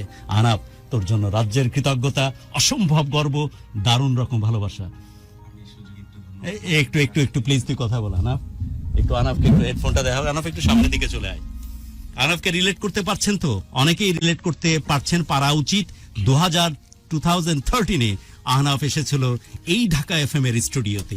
এই স্টুডিওর যে কি পরিমাণ পবিত্র, এই স্টুডিও যে কি পরিমাণ মহান, কি পরিমাণ যে এই স্টুডিওর মূল্য, এটা বলে বোঝানো যাবে না। এবং আমরা একটু আমি যোগ করতে চাই, জি। সেদিনও আপনি, আমি আর আহনাফ, একদমই তাই, আমি জুয়েল ছিল এবং আমার আহনাফ। co-anchor হিসেবে, এবং আহনাফ ছিল। এবং সেই দিন আপনাদের কাছে আর্জ করেছিলাম যে আহনাফকে আমরা বাঁচাতে চাই। যে ছেলেটি এত স্বপ্ন নিয়ে পৃথিবীতে বাঁচবার চেষ্টা করছে, তার পাশে এসে দাঁড়ায়। দেখুন, আহনাফের জন্য আপনার 1 কোটি না এর বেশি পরিমাণ টাকা আমরা এই ক্যাম্পেইনের থ্রু দিয়ে রিকভার করতে সক্ষম হই। এবং আলহামদুলিল্লাহ আহনাফ ভালো আছে, আহনাফ সুস্থ আছে, এবং আহনাফ এভাবেই সামনের দিকে এগিয়ে যাবে। আসলে সত্য বলতে যখন একটু কথা বল। আজকে যখন ওয়াসিফ কথাগুলো বলছিল, মানে ওয়াসিফ আমার খুব কাছের একটা ছোট ভাই, ও যখন কথাগুলো বলছিল আমার ঠিক 13 সালের কথাটা মনে পড়ে যাচ্ছিল। যে আজকে যে বেঁচে আছি এই 7টা বছর, সেটা তো স্রষ্টার অপার মহিমা, আলহামদুলিল্লাহ। 7 বছর হলো, রাইট? 7 বছর। ওকে। তো তারপরে পৃথিবীর পার্থিব মানুষগুলোর মধ্যে যদি বলতে চাই, সেটা হচ্ছে আপনারা, মানে আপনাদের এই ভালোবাসা, দোয়া, এই তোর ভিউয়ার্স সামনে কিন্তু এই যে ক্যামেরার দিকে তাকিয়ে বল। আপনাদের এই ভালোবাসা এবং দোয়া, এটাই আমার লড়াইয়ের সবচেয়ে বড়। ভাবা যায় কষ্টে থাকা মানুষগুলো তার সমস্ত কষ্টের টাকা থেকে তার শেয়ার দিয়েছে এবং বলছে যে প্রায় 1 কোটিরও বেশি পরিমাণ টাকা কালেকশন। আমার মনে আছে ওই দিন প্রোগ্রামের পর একজন ভ্যান চালক এসেছিলেন। বল, সব বল। ভ্যান চালক এসেছিলেন 2টো চিপস নিয়ে আর 1 বোতলের 7 আপ। হ্যাঁ, ড্রিঙ্কস নিয়ে আসছিল। উনি এসে বলছিলেন যে আহনাফ, আমার তো দেওয়ার কিছু নাই। 2013 এই স্টুডিও, এই স্টুডিও, আর এই মানুষগুলো যারা সামনে দাঁড়িয়ে আছে, সামনে শুনছে। কি অদ্ভুত ব্যাপার। তো শুধু এটুকুই বলবো যে এই 7 বছরের লড়াইটা অনেক কঠিন ছিল, কিন্তু এই কঠিন লড়াইটা সহজ হয়ে গেছে আপনাদের জন্য। এখনো লড়াই করে যাচ্ছি। এই আপনাদের দোয়া এবং ভালোবাসা, এটা এইভাবেই দোয়া করবেন, এইভাবেই ভালোবেসে যাবেন আমাকে। আর আমরা এখন সত্যি বলতে একা না, আমাদের এখন 64,000 মেম্বার। আমরা 64,000 ক্যান্সার রোগী এবং তাদের পরিবার এবং শুভাকাঙ্ক্ষীদের নিয়ে, ওয়াসিফদের মতো এবং ওয়াসিফের বাবা বোন, এরকম ক্যান্সার এবং ক্যান্সারের পরিবারের লোকদের নিয়ে লড়াই করে যাচ্ছি, একটা সংগঠন দাঁড় করেছি। এবং আল্লাহর রহমতে শুধু মানসিকভাবে না, আমরা রোগীদের মানসিক স্বাস্থ্যের পাশাপাশি তাদের মানসিক সহায়তা এবং আল্লাহর রহমতে প্রতি মাসে আমরা তাদের চিকিৎসাজনিত সহায়তাও দিয়ে যাচ্ছি। এটাও সম্ভব হচ্ছে শুধু আপনাদের জন্য। একদমই তাই। তুই তো সেদিন বলেছিলি যে আমার এই ব্যবস্থাটা যদি হয়, আমার এটা একটা দায়িত্ব, এটা আমার জন্য ফরজে আইন হয়ে পড়েছে যে আমি যেন মানুষের পাশে দাঁড়াতে পারি। আমার সত্যি দায়িত্বটা ওটাই। আমি ঘুম থেকে উঠে আমার মনে হয় যে এই মানুষগুলোর কাছে আমি ঋণী। যখন একটা রিক্সায় উঠি, তখন ওই যে বললাম না যে রিক্সা চালক, ভ্যান চালক আমার জন্য চিপস নিয়ে চলে এসেছিল, আমার মনে হয় যে ওই রিক্সা চালকটাই না তো যাকেই দেখি মনে হয় যে এই মানুষগুলোর কাছে আমি ঋণী। তো সেই যে বাচ্চাটা টিফিন, আমার এখনো মনে আছে, আমার বাবা বলছিলেন যে একটা বাচ্চা ও টিফিন পটে টাকা জমিয়ে, টিফিনের টাকা জমিয়ে আমার বাবাকে দিতে আসছিল। তো আমার বাবা বলছিল, মা এটার দরকার নেই, তুমি দোয়া করো। ও বলছিল, না আঙ্কেল, আমার তো আহনাফের জন্য দেওয়ার আর কিছুই নেই। তো আমি এখন যাকেই দেখি মনে হয় যে এই মানুষগুলোর কাছে আমি ঋণী। তো এই মানুষগুলোর একটু একটু করে ঋণ শোধ করার চেষ্টা করে যাচ্ছি। দোয়া করবেন যেন বেঁচে থাকি, সুস্থ থাকি, এই মানুষগুলো ঋণ শোধ করে যেতে পারি। আর এই ওয়াসিফ বা এরকম ক্যান্সারের সাথে যারা লড়াই করে যাচ্ছে, তাদের নিয়ে একসাথে বাঁচতে পারি। আমরা সত্যি আর একা না, এটাই আমাদের বড় শক্তি। আহনাফ, এটা একটা মজার ঘটনা। আমাকে বলেছিলি তুই যে তোর টাকা কালেকশন করে কোনো একটা গ্রুপ নিয়ে যাচ্ছে তোর কাছে দিবে, তাই মডেল কলেজের পাশের ওই রাস্তায় একটা ছিনতাই করে ধরেছিল। কি হয়েছিল ব্যাপারটা? এটাও 2013 ঘটনাই। আমার জন্য ওই সময় টাকা কালেকশন করছিল আমার রেসিডেন্সিয়াল মডেল কলেজের বড় ভাই, বন্ধু, জুনিয়র তারা। তো ওই সময় টাকা কালেকশন করে তারা কিছু টাকা জমে তারা নিয়ে যাচ্ছিল। তো মোহাম্মদপুর এলাকায় তো সাধারণত ওই জায়গায় একটু ছিনতাই বেশি হয়। তো ওনারা যাওয়ার সময় একটা ছিনতাইকারী সবাইকে ধরছিল। তো ধরার পর তারা বুঝে গেছে যে এই টাকা তো দেওয়ার মানে এই টাকা নিয়ে যাবে। তো ওরা ওই ছিনতাইয়ের মুহূর্তে বলছিল যে ভাই টাকাটা নেবেন ঠিক আছে, একটা গল্প বলি। তো তারা আমার গল্পটা বলছিল যেটা আহনাফের জন্য টাকা।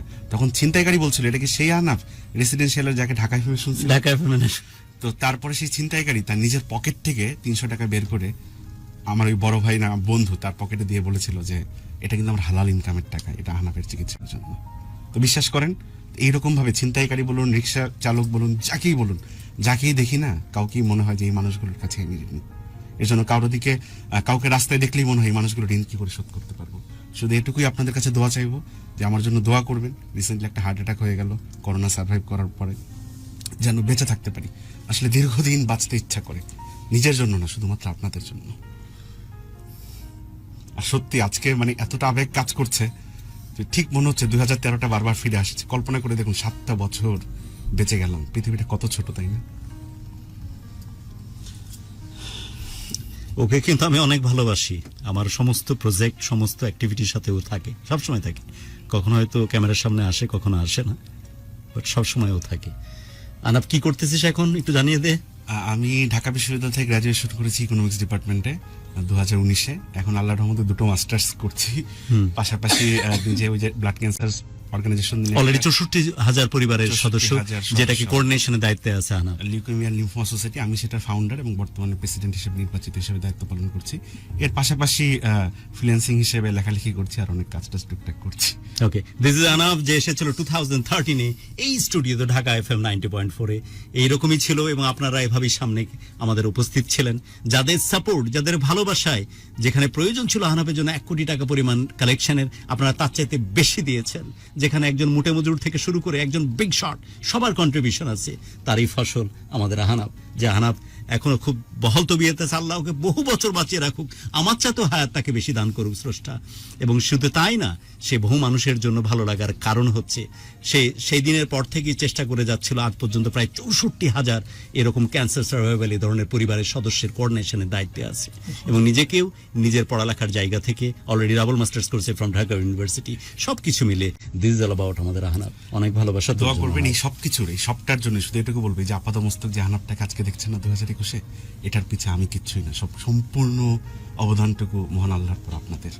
এই তিলে তিলে বালু দিয়ে গড়ে তোলেন এক একটা বালু দিয়ে ভাস্কর্য, তেমনি আহনাফ তিলে তিলে বালু দিয়ে গড়ে উঠেছে আপনাদের এই ভালোবাসার দোয়ার জন্য। শুধু এটুকুই বলবো, দুইভাবেই দোয়া করে যাবেন আর ভালোবাসবেন।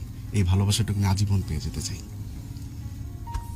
অনেক অনেক ভালোবাসা তোর জন্য। ভালো থাকিস। And of course, you are the strong, you are the champion. You are the champion. এই বন্ধনটা থাকুক, Of course থাকবে। এই প্ল্যাটফর্মটা থাকুক। এই যে 7 বছরে এমন কোন মুহূর্ত এসেছে, এমন কোন প্রোগ্রাম বা প্রজেক্ট এসেছে যেখানে এদের সম্পর্কে স্মরণ করেনি। প্রথম কলটা আমি পেয়েছি। একদমই তাই, ফার্স্ট কলটা তুই পেয়েছিস।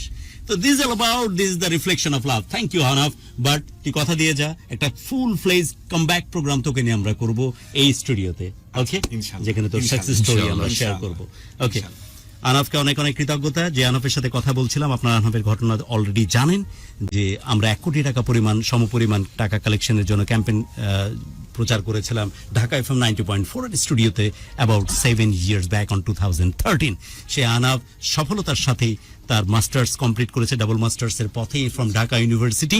শুধু তাই না, সে 64,000 পরিবারের সদস্য যারা এই ক্যান্সারের সাথে যুদ্ধ করে চলেছে সে মানুষগুলোকে কোঅর্ডিনেশনের দায়িত্বে সে একজন ফাউন্ডার প্রেসিডেন্ট। এবং সে এমনভাবে কাজ করছে নিরবিচ্ছিন্নভাবে যাতে করে এই মানুষগুলোর পাশে দাঁড়াতে চায়। এমনটাই তো চেয়েছিলাম আহনাফের জন্য, যে আহনাফ সেই কাজটি করেছে। আমাদের সাথে আছেন ওয়াসিফ, ওয়াসিফের বাবা সালাউদ্দিন এবং ওয়াসিফের একমাত্র বোন ওয়াসামা। ওয়াসিফ, আমরা বলছিলাম যে দুইজনের সাথে আমরা একটু কথা বলবো। ওয়াসামা, আমি আগে আপনার কাছ থেকে একটু আসতে চাই যে বাবার এবং মায়ের যে ভালোবাসা, এবং আপনার কথা প্রসঙ্গে যারা এখন এই মুহূর্তে জয়েন করেছেন তারা একটু জেনে রাখুন, আপনাদের অবগতির জন্য জানাচ্ছি যে he is really the fighter. এখানে কিন্তু কষ্ট বা দুঃখ সেলিব্রেট করতে আমরা আসিনি, বরং আমরা ভালো লাগা সেলিব্রেশন করতেছি। যেখানে একটা বিচ্ছিন্ন কোনো ঘটনা, ক্যান্সার আক্রান্ত হয়েছে Wasif about 1 year back in Ramzan, last Ramzan, সামনে রমজান তো সমাগত, প্রায় 11 মাস আগে। সেই ওয়াসিফ এই ঘটনার পর থেকে তার জীবনে কিছু পজিটিভ চেঞ্জেস আসছে। যে ছেলেটি কখনো বাবা মায়ের ভালোবাসা, বোনের প্রতি মহব্বত, এটা ওইভাবে সম্যকভাবে টের না পেলেও এখন সেই মানুষটি অনেক বেশি করে এই ভালোবাসা প্রবণ হয়ে পড়েছে এবং সেই সাথে তার বাবার কথা তো শুনেছেন, তার মাকে ফোনে নেওয়ার মতো অবস্থাতে নাই, শুধুই এই মানুষটি শুধুই কষ্টের মধ্যে দিন দিন যাপন করছেন, শুধুই দীর্ঘ নিঃশ্বাসে ভারী হয়ে উঠছে তার আশেপাশে। বাট এই দুইজন মানুষের কাছ থেকে তাদের জীবনের কথাগুলো আমরা শুনছিলাম, আর একটু ডিটেলে শুনবো। আর আপনারা একটু জেনে নেন যারা অল্পতেই অভিমান করেন, কষ্ট পান, দুঃখ পেয়ে মুখ ফিরিয়ে নেন বাবা মার কাছ থেকে, তাদের জন্য হয়তো অনেক বড় একটি লার্নিং যে বাবা মা কি পরিমাণ ভালোবাসায়, কি পরিমাণ মহব্বতে একটা সন্তানকে আবিষ্ট করে রাখতে পারে। ওয়াসামা, বাবা এবং মাকে উদ্দেশ্য করে যদি কিছু বলার থাকে তোমার মতো করে, অনুষ্ঠান কিন্তু শেষের দিকে প্রায়। আচ্ছা, এখানে আম্মুর কথাটা উঠছে, আমি আম্মুর ব্যাপারে একটু কথা বলি আজকে কেন আম্মু আমাদের সাথে নাই এই বিষয়টা নিয়ে। ওয়াসিফ অসুস্থ হওয়ার পর থেকে আমার আম্মু রোজা করে, তাহাজ্জুদের নামাজ পড়ে এবং অতিরিক্ত ইবাদতের কারণে প্রচুর পরিমাণ দুর্বল থাকে। একে তো একটা ঘরে যখন একটা পেশেন্ট থাকে, ক্যান্সার পেশেন্ট, অনেক কাজ এমনিতেই বেশি থাকে, ওর জন্য খাবার রেডি করা, সাংসারিক আরো কিছু কাজ আছে। তারপর আজকে না আসার কারণটা এটাই যে আম্মু রোজা রাখছে, রোজা রাখার কারণে সন্ধ্যার পরে বলতেছে যে আমার শরীরটা তো দুর্বল লাগতেছে, তো আমি আজকে যাব না। তো এই যে সৃষ্টিকর্তার সাথে যে সম্পর্কটা, যে নিজের ছেলে, নিজের একমাত্র ছেলের জীবনটা বাঁচানোর জন্য যখন একটা বাবা মা নিরুপায় হয়ে যায়, তখন সবার আগে কিন্তু সৃষ্টিকর্তার দরজাতেই করা নাড়ে, যে দেখি এখানে বারবার নক করে কোনো ফলাফল পাওয়া যায় কিনা। তো এই 10টা মাস আমি দেখছি আমার আম্মু নামাজে দাঁড়াইলেই মানে আমার মনে হয় সূরাও পড়তে পারে না, ঠিকমতো চোখ দিয়ে পানি পড়তে থাকে। যতক্ষণ দোয়া পড়ে, রুকুতে যায়, সেজদায় যায়, কান্না করতে থাকে। যখন ওয়াসিফের ক্যান্সার ধরা পড়ে তখন মেবি বর্ষাকাল ছিল না আমার ঠিক মনে নাই, তবে করোনা রিপোর্ট আসার 2 দিন আগে সকালবেলা প্রচুর বৃষ্টি, বাহিরে খুব বৃষ্টি, আমি শুয়ে রয়েছি কিন্তু পুরোপুরি ঘুম না করোনা রিপোর্ট আসার আগে। আমরা হসপিটালে তখন ওয়াসিফকে ভর্তি করি নাই। করোনা রিপোর্ট যদি নেগেটিভ আসে তাহলে আমরা ওয়াসিফকে হসপিটাল নিতে পারবো। তখন ওই ঘর থেকে শুধু কান্নার শব্দ পাইতেছি, আম্মু খুব কান্না করতেছে। উঠা গেলাম, গিয়ে শুধু দেখি আম্মু নামাজে, আর নামাজে সেজদা থেকে উঠে না, সেজদাতে দিছে, সেজদার মধ্যেই কান্না, জোরে জোরে কান্না। আর সেজদার যেই ফরমাল আমলটুকু আছে ওইটুকু করার পর শুধু একটাই কথা, আল্লাহ তুমি আমার ছেলের জীবনটা ভিক্ষা দাও, তুমি শুধু আমার ছেলের প্রাণ ভিক্ষা দাও, আমার ছেলেরা তুমি তোমার কাছে নিও না, আমার ছেলেরা তুমি নেক হায়াত দান করো। আমার উচিত ছিল উজু করে নামাজে দাঁড়ানো, আমি আম্মুর এই দৃশ্য দেখে আসলে নড়তেও পারতেছি না, কিছু করতেও পারতেছি না, আমার চোখ দিয়ে শুধু পানি পড়তেছে। মানে কতটা অসহায় ওই মুহূর্তে বাবা মা থাকে, একমাত্র ছেলের জীবন নিয়ে সংশয়, বাঁচবে নাকি বাঁচবে না, আর যদি মারা যায় মৃত্যুর পর কি হবে, কিভাবে থাকবে, কারণ সন্তান তো বাবা মার কাছে অমূল্য সম্পদ হয়। তা আমাদের তরুণ প্রজন্মের একটা ব্যাধি আছে, বাবা মা আমাদের যে সমস্ত অ্যাডভাইস দেয়, যে সমস্ত কথা বলে ভালোর জন্য, আমরা এগুলি কানে নিই না। আমাদের কাছে মনে হয় আরে সারাদিনই বলতে থাকে, বলুক, এই কথা তো প্রতিদিনই বলে, বলুক। কিন্তু বিষয়টা এরকম না। আমি বলবো যে সময় থাকতে আসলে আমাদের কাছে যা আছে তার মূল্যায়ন করা উচিত, কারণ এক সময় আমাদের কাছে অনেক কিছু করার থাকবে, কিন্তু তখন কিন্তু বাবা মা থাকবে না। আর বাবা মা কখনো সন্তানের অমঙ্গল চায় না। বাবা মায়ের বলে যাওয়া প্রত্যেকটা কথা রাইট, মানে আমি একদম নিরপেক্ষ দৃষ্টিকোণ থেকে বলতে পারি বাবা মায়ের কোনো ভুল নাই। সন্তানের জন্য বলা যে সমস্ত কথা, সন্তানের জন্য করা যা কিছু, এখানে কোনো মিস্টেক নাই। তাই আমরা তরুণ প্রজন্ম যারা আছি মনে করি যে না, বক বক করতেছে, করতে থাকুক, এরকম তো করেই, এটা না। বাবা মায়ের রেসপেক্ট করো, বাবা মাকে ভালোবাসো যতক্ষণ বাবা মা পাশে আছে।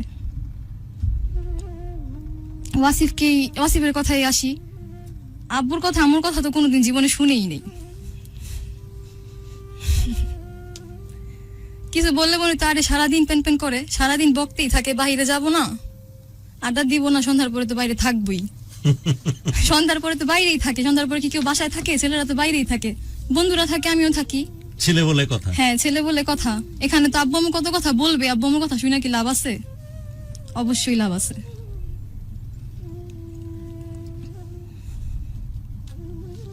আসিফ, যারা এই মুহূর্তে জয়েন করছেন তাদের অবগতির জন্য জানিয়ে রাখি, আমরা আপনারা আছেন ঢাকা এফএম 90.4 এর ফ্রিকোয়েন্সিতে, স্পেশালি স্ট্রিমিং হচ্ছে ফেসবুক এবং YouTube channel, at the same time 90.4 এর নেটওয়ার্কের থ্রু দিয়ে আপনারা কিন্তু শুনতে পাচ্ছেন এবং দেখতে পাচ্ছেন, স্পেশালি ভিডিও স্ট্রিমিং ফেসবুকে।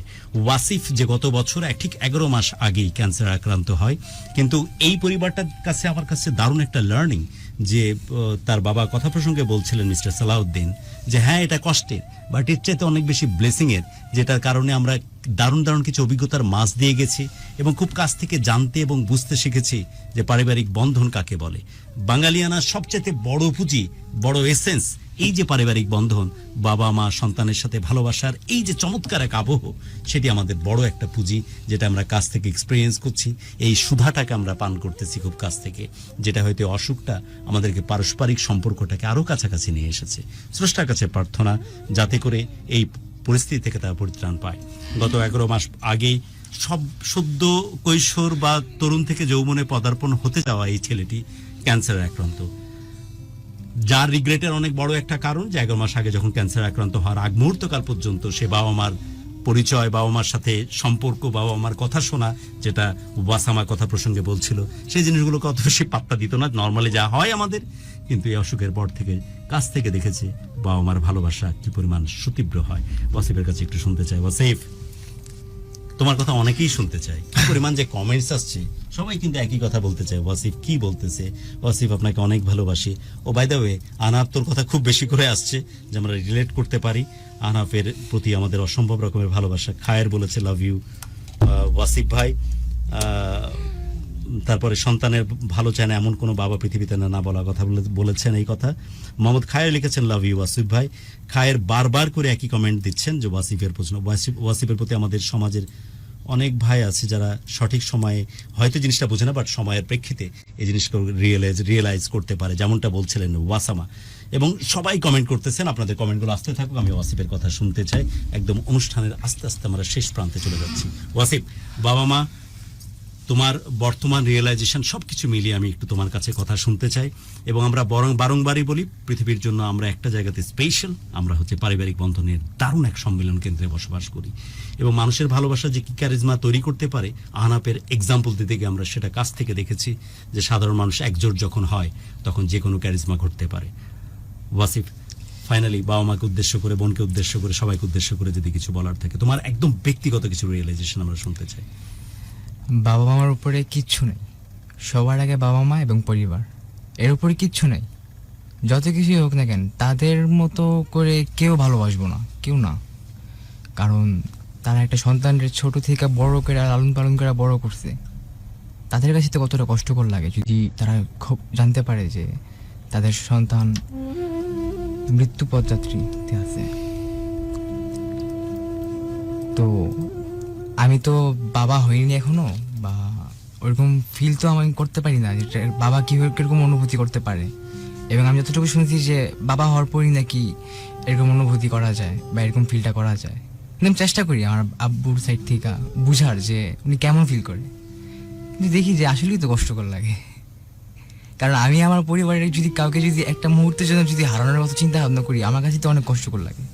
আমি আমার চোখের পানি ধরে রাখতে পারি না। তাহলে তাদের কাছে কেমন লাগবো? এতটা বছর ধরে ছোট থেকে বড় দেখে আসছে, লালন পালন করে আসছে, তাদের জীবনে থাকি বা কি না, তাদের বিনোদন থাকে না, কোনো কিছুই থাকে, তাদের তো একটাই উদ্দেশ্য থাকে, সন্তানের দেখাশোনা। আর তো কোনো দিকে তাদের খেয়ালই থাকে না। আর তাদের কথা যদি অমান্য করি তাহলে কি হবে? আব্বু, আই লাভ ইউ।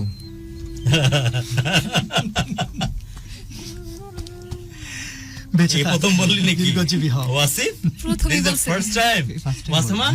হ্যাঁ, আমি বলি কিন্তু ওয়াসিফ কখনো বলে না। ফার্স্ট টাইম কি ওয়াসিফ? বলা তো দূরের কথা, আব্বুর সাথে তো কোনো বিষয়ে কথাই বলে না, কথাই হয় না। This is very first time.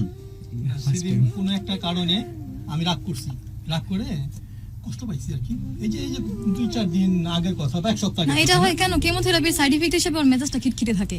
এটা খুব স্বাভাবিক, expected. Wasif, this is the first time না? বাবা, আই লাভ ইউ। কত সিম্পল। তো কি হয়েছে, সেদিন আমি যখন রাগ করে শুয়ে রইছি, একটু পরে আইসা আস্তে আস্তে আস্তে আস্তে মাথা আমার বুকের ভিতরে ঢুকাই দিছে। আবার দরজাটা লাগাই নিছে যাতে দেখতে না পারি, দেখতে যাতে না পারি। এই দিক থেকে মাথাটা আমার বুকের ভিতরে ঢুকাই দিয়ে জড়ায় ধরছে, জড়ায় ধরে বলতে আব্বু সরি সরি। আমি মুচকি মুচকি হাসতেছি আর আরেকটু দেখতেছি, আরেকটু কাছে আসুক, ক্ষমা করতেছি না, ক্ষমা করে দিছি আসলে, আরেকটু কাছে আসুক। দেখি হ্যাঁ আরো কাছে আসতেছে, আমি মুচকি মুচকি হাসি পিছনের দিকে, দেখি যে এতটাই কাছে আসছে, আর এর চাইতে বেশি কাছে আসা সম্ভব না। আমি বুকে জড়ায় ধরলাম। এক অনুভূতি, এই মা কিন্তু শুনতেছে ওসিফ, এক চমৎকার অনুভূতি। ওসিফ মা শুনতেছে। মায়ের সাথে ওয়াসিফের বন্ডিংস অনেক শক্ত। সে বলাও তো লাগে না, আমার জানাইতে দুনিয়া হয়। একদিকে, আমার মা ওদের একদিকে, সাথেও কম না। দুনিয়া একদিকে আর আম্মু একদিকে। তো মা তো শুনবে না, সব শুনবে। মায়ের সম্বন্ধে বলা হোক। আমি সবসময় ওনার মানে ওনার প্রতি খুব আলাদাভাবে দুর্বল। এই যে আমি আমার আব্বুর সাথে একটু খুব দূরত্ব বেড়ে গেছিল, কিন্তু আমার সবসময় আমার আম্মু আমার সাপোর্টে থাকতো, আমার পাশে থাকতো। উনি আমার প্রকাশ্যে কেয়ার করতো। আর বাবা যেটা করতো না, বাবার ভালোবাসা তো ভিতর থেকে থাকে, উপরের বহিঃপ্রকাশ হয় না, যেটা মার ভালোবাসা থাকে, আবেগ দিয়ে থাকে। মার ভালোবাসায় বেশি বহিঃপ্রকাশ হয় বেশি। তো আমার সবচেয়ে দুর্বল জায়গা আমার মা। ওনার কথা কি বলবো, উনি এই যে আমার আপু যেমন বললো যে খুব ইবাদতে কান্নাকাটি করে, সেজদায় পড়ে কান্নাকাটি করে, ওইও করছে, ওয়াসেমাও করে, কান্নাকাটি করে। করে। ওইও করছে। আচ্ছা, আমরা এত খারাপ কেন সেটা আগে কছি। আমি নিজেকে নিয়েও ভাবতেছি, আমার মায়ের সাথে আমার অন্যায় হয়ে যায় এমন কেন আমরা? যে মা সবকিছুর ঊর্ধ্বে থেকে শুধুই আমাদেরকে ভালোবাসা, তার জন্য ধ্যান জ্ঞান, সে মানে কি মায়ের সামনে কেমনে আমরা অপদস্থ করি, উল্টাপাল্টা বিহেভ করি? আমিও করি। এই যে বলতেছি না, আবার হয়তো সকাল নাগাদ হয়ে যেতে পারে। কেন হয় এটা? এখান থেকে রিকভারির বুদ্ধিটা কি? যেমন ওয়াসিফ, তোমার ক্ষেত্রে এটা ঘটে কিনা যে তোমার যেহেতু একটা ক্যান্সারের মতো এরকম একটা দুরারোগ্য ব্যাধিতে তুমি আক্রান্ত, যে আমি পৃথিবী থেকে কখন না চলে যাই, এই যে একটা ভীতি, এই যে স্রষ্টার এই যে একটা লক্ষণ রেখা বা ফুলসরদের উপর দিয়ে তোমার যাওয়া, যে কোনো সময় একটা যে কোনো কিছু হয়ে যেতে পারে, তখন এই মায়ের প্রতি এই যে অসম্পূর্ণতা, এই যে কষ্ট, যে আমার মাটারে আর দেখবো না, তার আর ছুঁয়ে দেখবো না, তার আঁচলের যে গন্ধ সেটা আমার কাছ থেকে নেওয়া হবে না, এটা তো এই জিনিসগুলো তোমার মধ্যে কিভাবে কাজ করে? আমি তো সবসময় এটাই ভাবতাম যে মা কিভাবে থাকবো। আমি নর্মালি কখনো এই 10টা মাস কখনো চিন্তা করিনি, মানে ওইরকম ভাবে চিন্তা করিনি যে আমি মারা যাবো, আমার একটা মরণব্যাধি রোগ হয়ে গেছে, বা আমি টেনশন নিতাম না। খুব সিম্পলি থাকার চেষ্টা করতাম, পিসফুলি থাকার চেষ্টা করতাম, রিল্যাক্স থাকতাম। বাট মাঝে মাঝে কিছু মানুষের কিছু কথায় আপসেট হয়ে যেতাম। যেমন অনেকে আমার বলতো যে ভাই তুমি তো 2 দিন পর মারা যাইবা। তো কথাগুলো খুব হার্ট হইতো, কিছু বলতাম না, আসলেই তো কথা তো ঠিকই বলতো। আমি ভাবতাম যে হয়তো বা মারাও যেতে পারি। তো ওই মুহূর্তে আমার একটা কথা, একজনের কথাই সবার প্রথম আসতো মাথায়, আম্মুর কথা, যে উনি কীভাবে থাকবো। আর যাই হোক, উনি তো থাকতে পারবো না, কারণ উনার এই দুনিয়াতে উনি আর কোনো কিছু নিয়ে ব্যস্ত নেই। ওনার সব কিছু আমি, ওনার সব কিছু আমি। আমার আম্মুর সবচেয়ে দুর্বল জায়গা আমি। আমার আপু এতটা দুর্বল না যতটা আমি দুর্বল ওনার কাছে, ওনার মনের ভিতর। ওনার সাথে আমি অনেক, এখনো আমি মিসবিহেভ করি, বাট আমি ক্ষমা চাই, সঙ্গে সঙ্গে ক্ষমা চাই ফেলি। কারণ কি করলে আর না Realize করা করলাম যায় বা তো। বলতো? আমারও এই লার্নিংটা খুব ইম্পর্টেন্ট। এই যে বলি করি, প্রতিদিন প্রতিজ্ঞা হয়, আবার ভুল হয়ে যায়। আবারও ভুল কি হয়ে করা যায়। যায়? আসলে আমি ওনারা- নিজের কথা বলতেছি, কিন্তু আসলে কি আমার মায়ের সাথে ইম্পর্টেন্ট পৃথিবীতে কাছে এক্স্যাক্টলি নাই, নাই তো। কিন্তু কেন এই ভুলটা হয়? এই যে যারা শুনতেছে এই মুহূর্তে বা দেখতেছে আমাদের সাথে লাইভে, এরাও কিন্তু রাত দিন ভুল করে আছে। আচ্ছা, আমি একটু বলি, জি, আমরা ওয়াসামা। এই ভুলটা জানার পরেও কেন বারবার করি? বাবা মায়ের সাথে মিসবিহেভের বিষয়টা, বাবা মা আমাদের সবচেয়ে বেশি আপনজন, তাদের উপরে আমাদের অধিকারটা সবচেয়ে বেশি, এবং তারা আমাদেরকে ভালোবাসে নিঃস্বার্থভাবে। অন্য কারোর সাথে যদি আমরা মিসবিহেভ করি বা আমাদের ভিতরের এক্সপ্রেশনটা প্রকাশ করি, তারা জিনিসটা কখনো লাইটলি নিবে না। কিন্তু বাবা মাই একমাত্র এরকম মানুষ, হ্যাঁ হয়তো কষ্ট লাগতে পারে, কষ্ট লাগলে বাবা মা কিন্তু ক্ষমা করে দেয়। আর সবচেয়ে বেশি অধিকারের জায়গাটা বিধায় আমরা সেই জায়গায় আমাদের রাগ, অভিমান, দুঃখগুলি প্রকাশ করে ফেলি, জানার পরেও, যেটা ঠিক না। ইট শুডন্ট বি। যে মানুষটার জ্ঞান, বুদ্ধি, চলা, জীবন, শ্বাস নিঃশ্বাস সব আমাদেরকে ঘিরে, হ্যাঁ, অবশ্যই উনি এটা অনেক করা উচিত খালি না। হয়ে যায়। খালি হয়ে যায়। Okay. এবং আমার সবচেয়ে ভালোবাসার মানুষটা আমার সন্তান, সন্তানের কাছ থেকে কোনো বাবা মা এরকম বিয়ে আশা করে না, একদমই তাই। কষ্টও বেশি পায়। ওয়াসিফ, তুই অ্যাকনলেজ কর, তারপর আমি করতেছি বাবজান, যে ভুল করেছি, যা করেছি, দেখি শেষ চেষ্টা করে দেখি আর যেন ভুলের পুনরাবৃত্তি না হয়। ওয়াসিফ, মাকে উদ্দেশ্য করে কিছু যদি বলার থাকে, অনুষ্ঠানের শেষের দিকে একদম আমরা আমার আম্মু একদম মায়ের সাথে কথোপকথন কর। আমরা কেউ নাই, ব্ল্যাঙ্ক, কিচ্ছু নাই, শুধু তুমি আসছো আর তোমার মা আছে, কথা বলো, তারপর আমি বলবো, ক্ষমা চেয়ে নেবো। এই দুনিয়াতে তো ওনারে মনে হয় সবচেয়ে বেশি ভালো আমি বুঝি, এটা আমি চোখ বন্ধ করে বলতে পারবো। আমি সবচেয়ে ভালো বুঝি ওনারে, এবং উনি আমার সবচেয়ে ভালো বুঝে কখন আমি কি ভাবতেছি না ভাবতেছি। ওনারা তো আমি সবসময় বলি আমি আম্মু তোমার ছাড়া কেন থাকবো, বা আমি এখনো মানে অসুস্থ হওয়ার আগেও যদি কখনো যদি এক রাতের জন্য যদি বাইরে থাকতাম আমার আম্মুর ভিতরে অস্বস্তি শুরু হয়ে যেত। ওনারা না কি বলবো, মুখে তো ভাষাও নেই আমার কাছে, এতটাই ভালোবাসি ওনারে।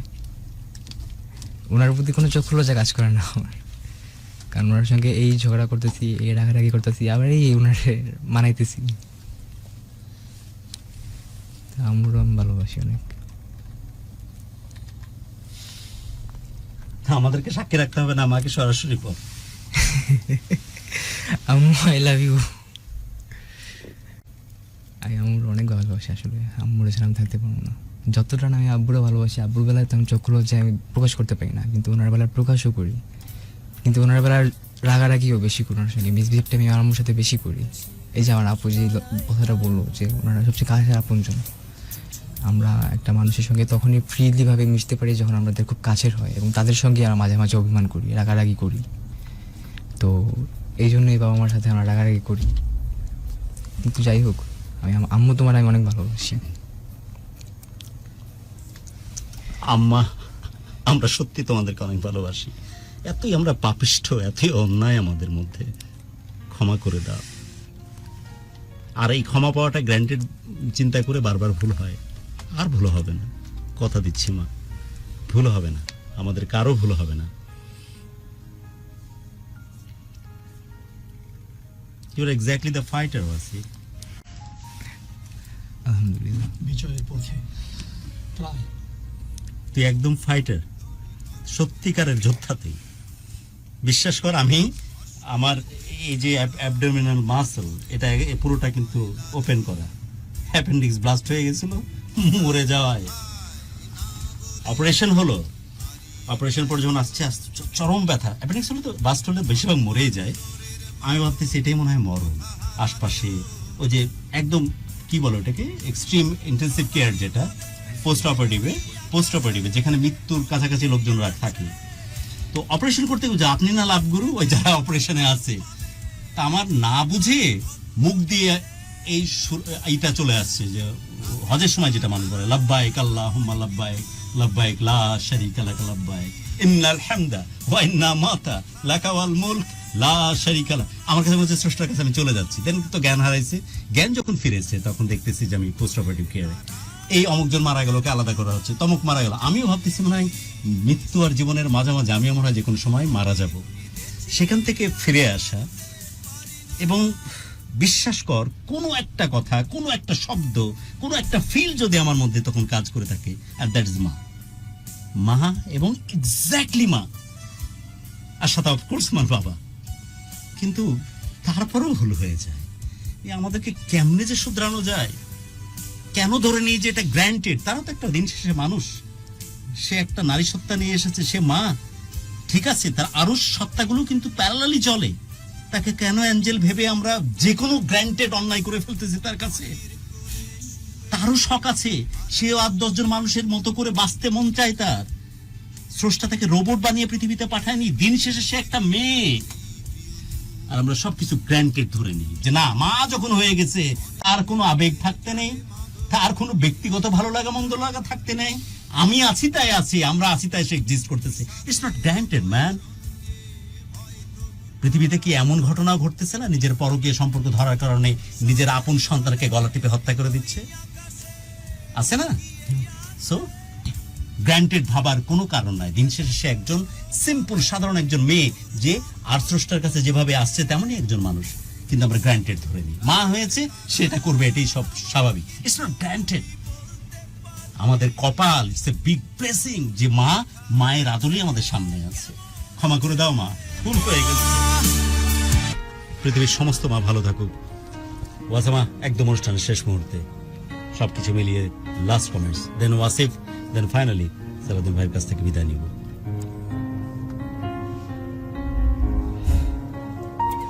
আমারও আসলে ভালোবাসা প্রকাশ করার ইচ্ছা আছে আব্বু আম্মুর প্রতি।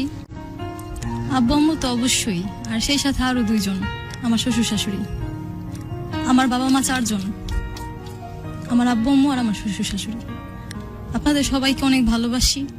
আমি চাই আপনাদের আল্লাহ যেন নেক হায়াত দান করে, আমাদের মাথার উপরের বট গাছ যেন সারা জীবন অক্ষত রাখে। আর এইভাবে আমাদের সারা জীবন ভালোবাসা দিয়ে যাবেন। আর ইয়াং জেনারেশন যারা আছে, অবশ্যই বাবা মা থাকতে বাবা মাকে ভালোবাসো, রেসপেক্ট প্রকাশ করো এবং বাবা মার প্রত্যেকটা কথার মূল্যায়ন করো। আর ওয়াসিব আমার সাথে ঝগড়া কম করিস। না আমি করতে থাকো, বাবা এটা মা এটা না হলে গ্র্যান্টেড, তো এটা বড় করতে বোন। থাকো, এটা করতে থাকো। ওয়াসিফ এটা কন্টিনিউ করো। ভাই বোনের মধ্যে খুনসুটি না হলে কিসের সম্পর্ক? আর ওয়াসিবকে আমি সবসময় একটা কথা বলি, চিপস নিয়ে মারামারি চলতে থাকো। আমি আমার শ্বশুর বাড়িতে থাকি আর ওয়াসিফ বাসায়, তো লেট নাইট পর্যন্ত আমাদের মধ্যে চ্যাটিং হয়। তখন আমি একটা কথা বলি যে ওয়াসিফ, তুই কিন্তু আমার আগে মারা যাস না।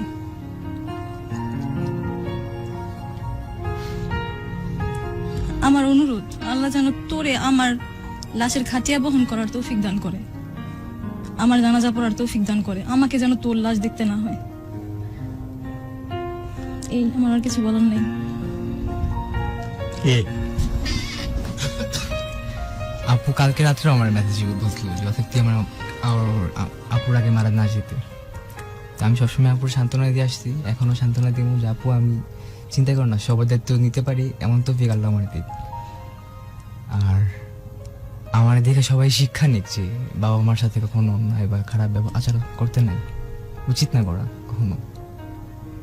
কারণ বাবা মার চা আপন কেউ হয় না, কেউ হয় না। বাবা মা যেভাবে ভালোবাসে, আমার আব্বু আমার আম্মু আমার যেভাবে ভালোবাসে, অন্য কেউ পারবো না আমার এভাবে ভালোবাসতে, কেউ পারবো না।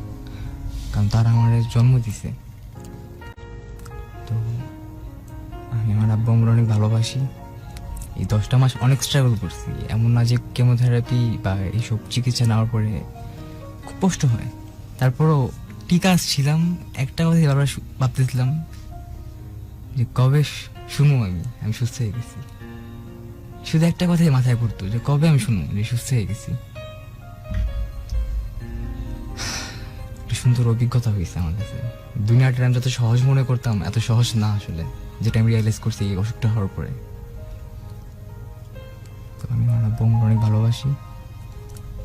আমি যেন সবার দায়িত্ব নিতে পারি এবং আমার মতো যারা সন্তানরা আছে তারাও যাতে তাদের বাবা মার দায়িত্ব নিতে পারে সুস্থ সবলভাবে, এই দোয়াটাই করি আমি। কিছু নেই। ওয়াসিফ একটু দাঁড়াবে? তো যে কথা বলছিলাম যে অপারেশনের পর থেকে আজ প্রায় 5-6-7 বছর হলো, এখন পর্যন্ত প্রেশার আমি দেখাই না ভয়, যে প্রেশার দেখলে যদি বেশি বলে ওই টেনশন আমি মারা না যায়। আমার অর্ধেকেরও চেয়ে কম বয়সের এই ছেলেটি যে ক্যান্সারের মতো এত বড় একটা রোগ বহন করে চলেছে, বাট কি পরিমাণ মানসিক দৃঢ়তা, কি পরিমাণ ব্যক্তিত্বের মধ্যে সেই পরিমাণ জোর। আমি পার্সোনালিটির দিক দিয়ে তোর 10 ভাগের 1 ভাগও কোনোভাবে দাবি করতে পারি না।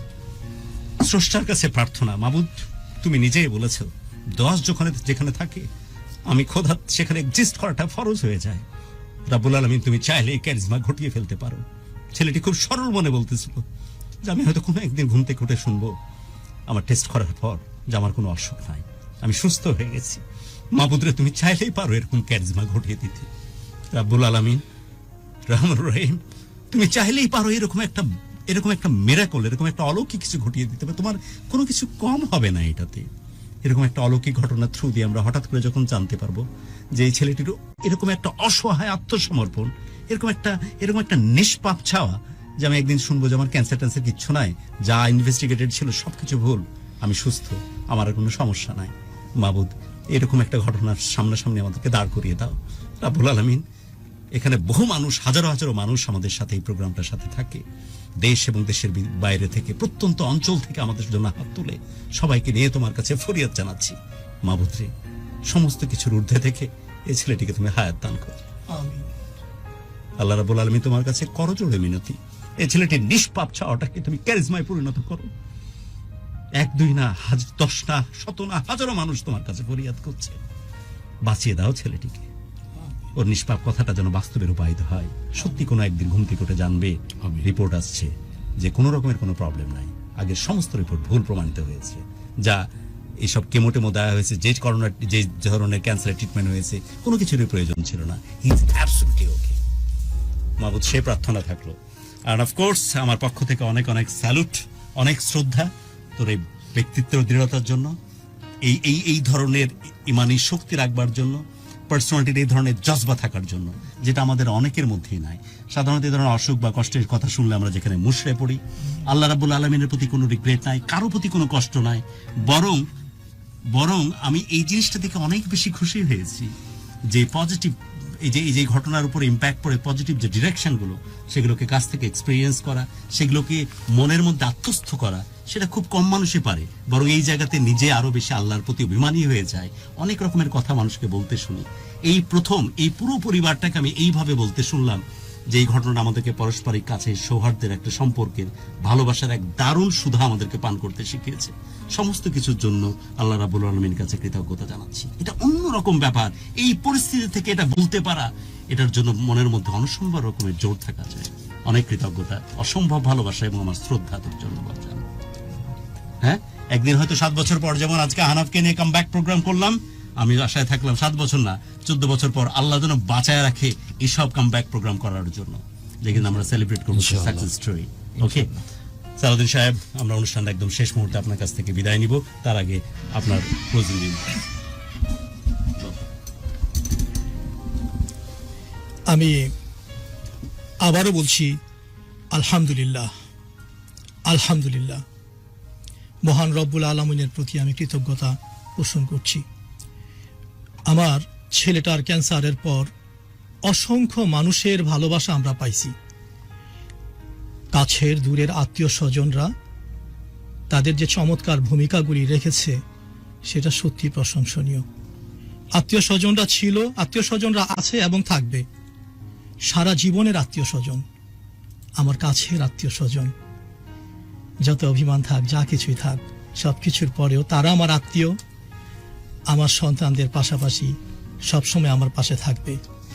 আর আমার ছেলেটার ব্লাড ক্যান্সারের সবচাইতে গুরুত্বপূর্ণ কিছু দিক আছে, যেখানে আরো কত বাবা মায়ের সন্তান নিজে থেকে সামনে এসে রক্ত দান করেছে, বুকের তাজা রক্ত। হাসতে হাসতে ব্যাগের পর ব্যাগ রক্তগুলো ওই ছেলেগুলো এসে এসে দিত। বিভিন্ন জায়গা থেকে ফোন করতো, রক্তটা এবার আমি দিব। অনেক মেয়েরা ফোন করতো, আঙ্কেল ওয়াসিফকে এক ব্যাগ রক্ত দিতে চাই। আমার কিছু আত্মীয় স্বজন তারাও এই রক্তের যোগানদাতাদেরকে জোগাড় করে দিত। তারা হাসতে হাসতে রক্ত, প্লাটিলেট দান করত। তাদের প্রতি আমি চিরকৃতজ্ঞ। আলহামদুলিল্লাহ। আমার সমস্ত আত্মীয় স্বজনদেরকে বলছি, আমার ডানের আত্মীয় স্বজন, বামের আত্মীয় স্বজন, নতুন আত্মীয় স্বজন, সবাইকে জানাচ্ছি ধন্যবাদ আমাদের পাশে থাকার জন্য। আপনারা সারা জীবন আমার পাশে থাকবেন, আমার সন্তানদের পাশে থাকবেন। আরেকটা কথা যেটা সবচেয়ে গুরুত্ব দিয়ে বলতে হয়, আমার ছেলে, আমার মেয়ে, আমার দুটো চোখ, এই দুটো চোখ যদি না থাকে তাহলে আমি অন্ধ, আমি কিছু দেখতে পারবো না, পৃথিবী অন্ধকার। কিন্তু আমার একটা হার্ট আছে, এই হার্ট না থাকলে কিন্তু বেঁচে থাকা যায় না। সে হার্ট হচ্ছে আমার ওয়াইফ, আমার স্ত্রী, ওদের মা। আমি বারবার আমার সন্তানদেরকে বলতাম, তোর মাকে কেউ কিছু বললে আমি সহ্য করতে পারি না, একেবারেই পারি না। কেন জানো? ওকে বারবার আমি বলছি, ওয়াসিফ তোর আম্মু কিন্তু আমার চার্জার। আমি এমন একটা ব্যাটারি, যেই ব্যাটারির চার্জ গেলে কিন্তু আর পাওয়ার থাকবে না। তোর আম্মু হচ্ছে আমার চার্জার, এটা খেয়াল রাখিস। বলছি না, বারবার বলছি এই কথাটা। কাজেই আমার সমস্ত শক্তি মহান রব্বুল আলামিন আমাকে দিয়েছে আমার স্ত্রীর মাধ্যমে। আমি আল্লাহর কাছে প্রাণ ভরে দোয়া করি, আমি বাবা যেন সন্তানের লাশ কাঁধে নিতে না হয়, আর আমার ওয়াইফের লাশ যেন আমাকে কাঁধে নিতে না হয়। আপনারা দোয়া করবেন যেন এই কষ্টটা আমাকে বয়ে যেতে না হয়। আমার এখানে আহনাব আছে, ক্যান্সার যোদ্ধা, মহাযোদ্ধা, একজন মানবিক মানুষ। আমার ছেলেটা ক্যান্সার যোদ্ধা, ক্যান্সারের সাথে কিভাবে লড়াই করতে হয় আমি দেখছি। ওকে আমি বারবার বলছি, ওয়াসিফ কষ্ট হইতেছে। নার্স যখন শিরা পায় না, কারণ শিরা শুকায় গেছে, ক্যানোলা পড়াইতে পড়াইতে আর খুঁজে পায় না, নার্স বলে, আঙ্কেল শিরা তো পাচ্ছি না, ওটি থেকে লোক নিয়ে আসি। যাও মা, নিয়ে আসো। ওটি থেকে লোক এসে পড়াইতো। ওর বারবার ছিদ্র করতে করতে ফালা ফালা হয়ে যেত। আমি জিজ্ঞেস করতাম, ওয়াসিফ কষ্ট হয়? ওয়াসিফ হেসে দিয়ে বলতো, কষ্ট হয় না। আসলে ওর ভিতরে কষ্ট হচ্ছে, কিন্তু একজন যোদ্ধা কখনো ভেঙে পড়ে না, ও ভেঙে পড়ে না। আমি বলতাম, ওয়াসিফকে বলতাম, ওয়াসিফ তোর কিচ্ছু হবে না। ও বলতো, আমার আসলে কিচ্ছু হবে না। আমি যতটা ওকে বুঝাইতে যাইতাম, উল্টা আমাকে তার চেয়ে বেশি বুঝাইতো। সমস্ত ক্যান্সার যোদ্ধাদের বলছি, যারা ছোট ছোট বাচ্চা আছো ক্যান্সারে আক্রান্ত, তাদের বাবা মা হয়তো এই অনুষ্ঠানটা শুনছে, যারা বড় আছেন ক্যান্সারে আক্রান্ত, তাদেরকে বলছি, আমি একটু লেখালেখি করি। কেউ আমাকে কবি বলে, কেউ বলে সাহিত্যিক। আমার কবিতাগুলো ফেসবুকে কিছু কিছু প্রকাশ করি। আমি ক্যান্সারে আক্রান্ত সেই ছেলেগুলোর উদ্দেশ্যে যে কবিতাটা লিখেছিলাম, আমি কি সেই কবিতাটা আবৃত্তি করে একটু শোনাবো? অসংখ্য লিখছি আমি, অনেক লেখা, অনেক লেখা। এবং এই কবিতাটা শুনতে শুনতে আমরা অনুষ্ঠান শেষের দিকে যাচ্ছি আমরা সেই কবিতা। হ্যাঁ, তাহলে সেই কবিতাটা শেষ করার আগে, কবিতাটা বলার আগে আমি ধন্যবাদ দিয়ে যাই ডাক্তার আশরাফুল হক চৌধুরীকে। আমি ধন্যবাদ দিয়ে যাই আমাদের ডেমরা এলাকার হোলি এইড হসপিটালকে, কারণ এই হোলি এইড হসপিটাল প্রায়ই আমাদেরকে রক্ত ভরার জন্য এমন সুন্দর সহযোগিতা করতেন। ওয়াসিফকে নিয়ে ওখানে গেলে নার্সগুলো সব দৌড়ে আসে ওয়াসিফকে দেখার জন্য। আজকে দৌড়ে আসছে, ওয়াসিফকে এক নজর দেখে নিয়ে আগে। এমনটাই করতো ঢাকা কল্যাণপুর ইবনে সিনা মেডিকেল কলেজ হাসপাতালের নার্স, ওয়ার্ড বয় যারা ক্লিন করতো, তারাও দৌড়ে আসতো, আইসা বলতো যে শুধু ওয়াসিফকে দেখার জন্য আসছি, শুনছি ওয়াসিফ আসছে। ভালো লাগে তাদের কথা, যারা আমার ছেলেকে ভালোবাসছে মন থেকে। কত শত মসজিদে আমার ছেলের জন্য দোয়া পড়াইছে, আল্লাহু আকবার। এই যে মানুষগুলোর ভালোবাসার কারণে আমি তাদের প্রতি কৃতজ্ঞ। কত মানুষ, সেদিন সুমন মাস্টার, উনি একজন সাংবাদিক, আমারই বন্ধু। সুমন মাস্টার বলতেছে, দোস্ত আমার স্কুলে এসে ছাত্র ছাত্রীর মারা আলোচনা করতেছে, একজন আরেকজনকে বলতেছে ওয়াসিফের জন্য দোয়া কইরেন। আমি তো দেখি নাই, আমরা দেখি নাই, আমাদের অবর্তমানেই এই মানুষগুলো দোয়া পড়তেছে। এরকম বহু মানুষ আমার ছেলের জন্য দোয়া করছে, আমাদের ফ্যামিলির জন্য দোয়া করছে, তাদের প্রতি কৃতজ্ঞতা প্রকাশ করছি। সেই সাথে কৃতজ্ঞতা প্রকাশ করছি অসংখ্য ক্যান্সার যোদ্ধারা যারা যোগাযোগ করেছে। আমার মেয়েটা একটা ক্যান্সারের বাংলাদেশ ক্যান্সার নেটওয়ার্কের মডারেটর বোধ হয় না তুমি? বাংলাদেশ গ্রুপ, হ্যাঁ, এটার মডারেটর আমার মেয়েটা ওয়াসামা ভাই এবং বিসমি। আমাদের বাকি সহযোগীরা যারা আছে সবাইকে, হ্যাঁ, তাদেরকে প্রত্যেকটা গ্রুপের প্রত্যেকটা সদস্যকে আমি ধন্যবাদ জানাচ্ছি এবং তাদেরকে এনকারেজ করছি। আর কি বলবো, সবার মঙ্গল কামনা করি। আল্লাহ প্রত্যেকটা অসুস্থ মানুষকে সুস্থ করে দেখ। প্রত্যেকটা বাবা মা সন্তানের ভালো চায়, মঙ্গল চায়, এই বুঝটা যেন প্রতিটা সন্তানের মনের ভিতর আল্লাহ তাআলা তৈরি করে দেয়, সেটাই আমি চাই। বাবা মা কখনো সন্তানের অমঙ্গল চান না। প্রতিটা বকার ভিতরে লুকিয়ে থাকে ভালোবাসা, ভালো চাওয়া, ভালো প্রত্যাশা।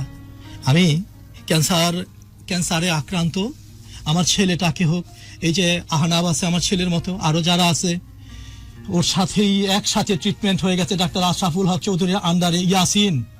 ইয়াসিনও একসাথে সুস্থ। এমআরডি রিপোর্টে নেগেটিভ আসছে আমার ছেলেটার, ইয়াসিনেরও আসছে, আলহামদুলিল্লাহ। এটা একটা বিরাট ব্যাপার। ALL টি সেল, খুব ভয়ঙ্কর একটা ক্যান্সার। এটার জন্য ডাক্তারকে যখন বললাম, ডাক্তার বলছে যে এটা আমাদের চিকিৎসায় হয় না, এটা আল্লাহর রহমতে হয়েছে। ওই উপরওয়ালাকে শুকরিয়া জানান আগে।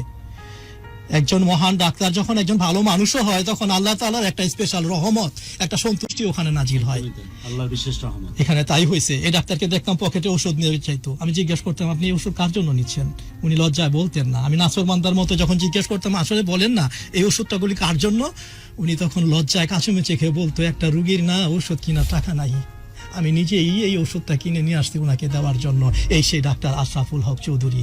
আল্লাহ বুঝি তার প্রতি সন্তুষ্ট হয়েছেন এই অসংখ্য মানুষের দোয়াগুলোর উপর। তার জন্য এই দোয়ার বরকতে, মানুষের ভালোবাসার জন্য আমার ছেলেটার এই সর্বশেষ MRD রিপোর্টে নেগেটিভ এসেছে। আলহামদুলিল্লাহ। আমরা যাচ্ছি ওনার স্বরচিত সেই কবিতাতে, জি। এটা ডেডিকেট করে প্রত্যেক এই ক্যান্সার যোদ্ধাদের উদ্দেশ্য করে এটা ডেডিকেট করা। শুনি কবিতাটা। জি, অনেকগুলি লিখছি আমি ক্যান্সারে, অনেকগুলি কবিতা লিখছি। এখান থেকে এই কবিতাটা জানি না সঠিক টাইমে আবৃত্তি করছি কিনা, এটা আমি একটু করি। শুনি। কবিতাটার নাম হচ্ছে ফোটার আগে ঝরিস নে। এই তো সবে ফুটলি রে তুই কলি, এত জলদি কেমনে শুকিয়ে গেলি। ফোটার আগেই ঝরিস নে রে বাপ, তপ্ত বুকে বাড়াস নে আর তাপ। ভুলে গেছি ক্ষণ রাত কিবা দিন, ভেঙে গেছে স্বপ্ন রংধনু ক্ষীণ। নির্ঘুম প্রাণ এই বুঝি এলো ঝড়, আতঙ্কে বুক কাঁপে থর থর। ওই যে দেখ কত সুন্দর ভুবন, সবে তো শুরু রাঙাতে এই জীবন।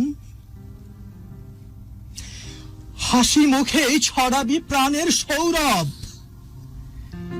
সৌরভেতেই বাড়বে মোদের গৌরব। ভাবিস নে তুই ঢাল ধরেছি যুদ্ধে, থামব না কো বুকে যদি তীর বিদ্ধে। আকাশ পানে তাকিয়ে ঝরা অশ্রু, তিনি পারেন ধ্বংসিতে রোগ শত্রু। জানিস না তুই আসছে ব্যাগে বৃষ্টি, কলির ফোঁটাতেই রসের হবে সৃষ্টি। বুকে বেঁধেছি আশার প্রহর গুনিতে, মহান প্রভুর কুদরতি সুর শুনিতে। মহান প্রভুর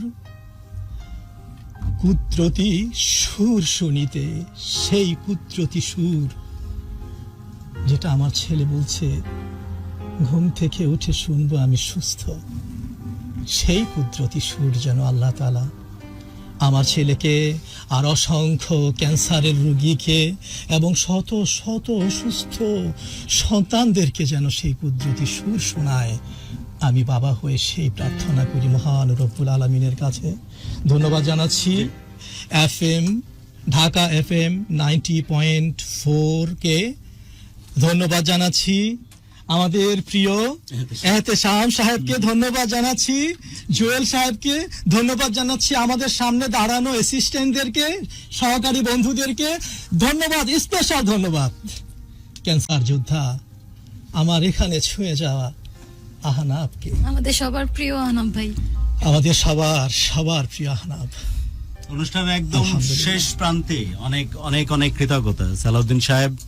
আমরা আপনার পরিবারের যে ডেমনস্ট্রেশন আজ চাক্ষুষ করলাম, এক্সপিরিয়েন্স করলাম, স্রষ্টার কাছে চেয়ে নেওয়া যে এমনই হয় যেন পরিবারের উপাখ্যান। আজ তো গত 5 বছর বা 6 বছরের ব্যবধানে শুনতেছি যে সেপারেশন, পারিবারিক দ্বন্দ্ব, সামাজিক এই দ্বন্দ্ব এমন একটি পর্যায়ে গিয়ে পৌঁছেছে যে বৈবাহিক সম্পর্কের মতো পরিবারের মতো ইনস্টিটিউশনগুলো ভেঙে পড়ার যেন উপক্রম হয়েছে। সেখানে এরকম একটা স্বর্গ যেন রিফ্লেক্টেড করতেছে এমনই একটি পরিবার সামনে থেকে আজকে দেখবার সুযোগ আমাদের হলো, অ্যান্ড অফকোর্স শুনবারও সুযোগ হলো ঢাকা FM 90.4 এর থ্রু দিয়ে। এট দ্য সেম টাইম আমি খুব অবাক হয়েছি, বিভিন্ন সময় শুনেছি যে স্রষ্টা যখন কষ্ট দেন পর্বত প্রমাণ, সমুদ্র প্রমাণ ভালোবাসাও যেন তিনি দিয়ে দেন। কি পরিমাণ শক্তি তাদের মধ্যে, কি পরিমাণ তাদের যে স্রষ্টার নূরের যে ঝলকানি তাদের চোখে মুখে, তাদের অ্যাটিটিউডে চমৎকার ভাবে প্রতিভাত। স্রষ্টা আসলেই স্রষ্টা কোনো সময় কারো ক্ষেত্রে পক্ষপাত দুষ্ট নন, যেটা এই পরিবারের প্রত্যেকটি মেম্বারকে দেখে আমি কাছ থেকে বুঝেছি যে ক্যান্সারের মতো এরকম একটা দুরারোগ্য ব্যাধি এদেরকে পরাজিত করতে পারেনি। এক্স্যাক্টলি ক্যান্সারই দূর পালিয়ে গিয়ে হয়তো কোনো খারে চুপিসারে দাঁড়িয়ে থেকে তাদের দিকে তাকিয়ে থাকতে আর দেখতেছে যে মানুষগুলোর সাহস, ভেতরে ইমানি জোর কতখানি বড় হতে পারে, কতখানি বেশি হতে পারে। অদ্ভুত রকমের এক পরিবারের এক্সপিরিয়েন্স আজকে করবার সুযোগ হলো ঢাকা FM 90.4 এর স্টুডিও। এবং অফকোর্স আপনাদের সবার কাছে আমি প্রার্থনা রাখি যে মানুষগুলো এভাবেই এমনই থাকুক, আরো বহু মানুষ পারিবারিক বন্ধনের এই দীক্ষায় দীক্ষিত হোক এবং আমাদের পারিবারিক বন্ধনের ইনস্টিটিউশনগুলো, গর্বের এই জায়গাগুলো সামনে থেকে আরো বেশি বেশি করে ফ্লারিশ হোক। সেই প্রত্যাশায় আজ বিদায় নিচ্ছি, সামনের সপ্তাহে আবারও দেখা হবে সেই প্রত্যাশায়। এন্ড অফকোর্স আপনাদের কাছে অনুরোধ যে আপনারা যারা গল্প পাঠাতে চান, যারা আমাদের স্টুডিওতে জীবনের কথা শেয়ার করতে চান, 01841904904 এই নাম্বারে চাইলে আপনারা কমিউনিকেট করতে পারছেন। হোয়াটসঅ্যাপে আপনারা শুধু স্টোরিটা ছোট্ট করে লিখে ফেলুন এবং আমরা আপনাদের আপনাদের সাথে কমিউনিকেট করে আমরা এই প্রোগ্রামে নিয়ে আসবেন। অফকোর্স 16260 এই পোর্টে আপনাদের কমিউনিকেশন দেন এবং ছোট্ট করে গুরু স্পেস নেম স্পেস ডিস্ট্রিক্ট এবং একটু অল্প করে আপনাদের গল্পটা লিখে আমাদের কাছে পাঠিয়ে দিন। আপনাদের জীবনটাকে পোর্ট্রে করাটাই আমাদের উদ্দেশ্য। সাধারণের মধ্যে যে অসাধারণের বসবাস, যেমন অসাধারণ পরিবারকে দেখবার সুযোগ হলো, সেইটার জন্যই আছে এই ঢাকা 90.4 এর ভালোবাসার বাংলাদেশ। প্রত্যেকটি প্রাণ ভরে উঠুক ভালো লাগা নিয়ে, আর প্রত্যেকটি হৃদয় শাসিত হোক শুধুই ভালোবাসা দিয়ে। বিদায় নিচ্ছি আজ।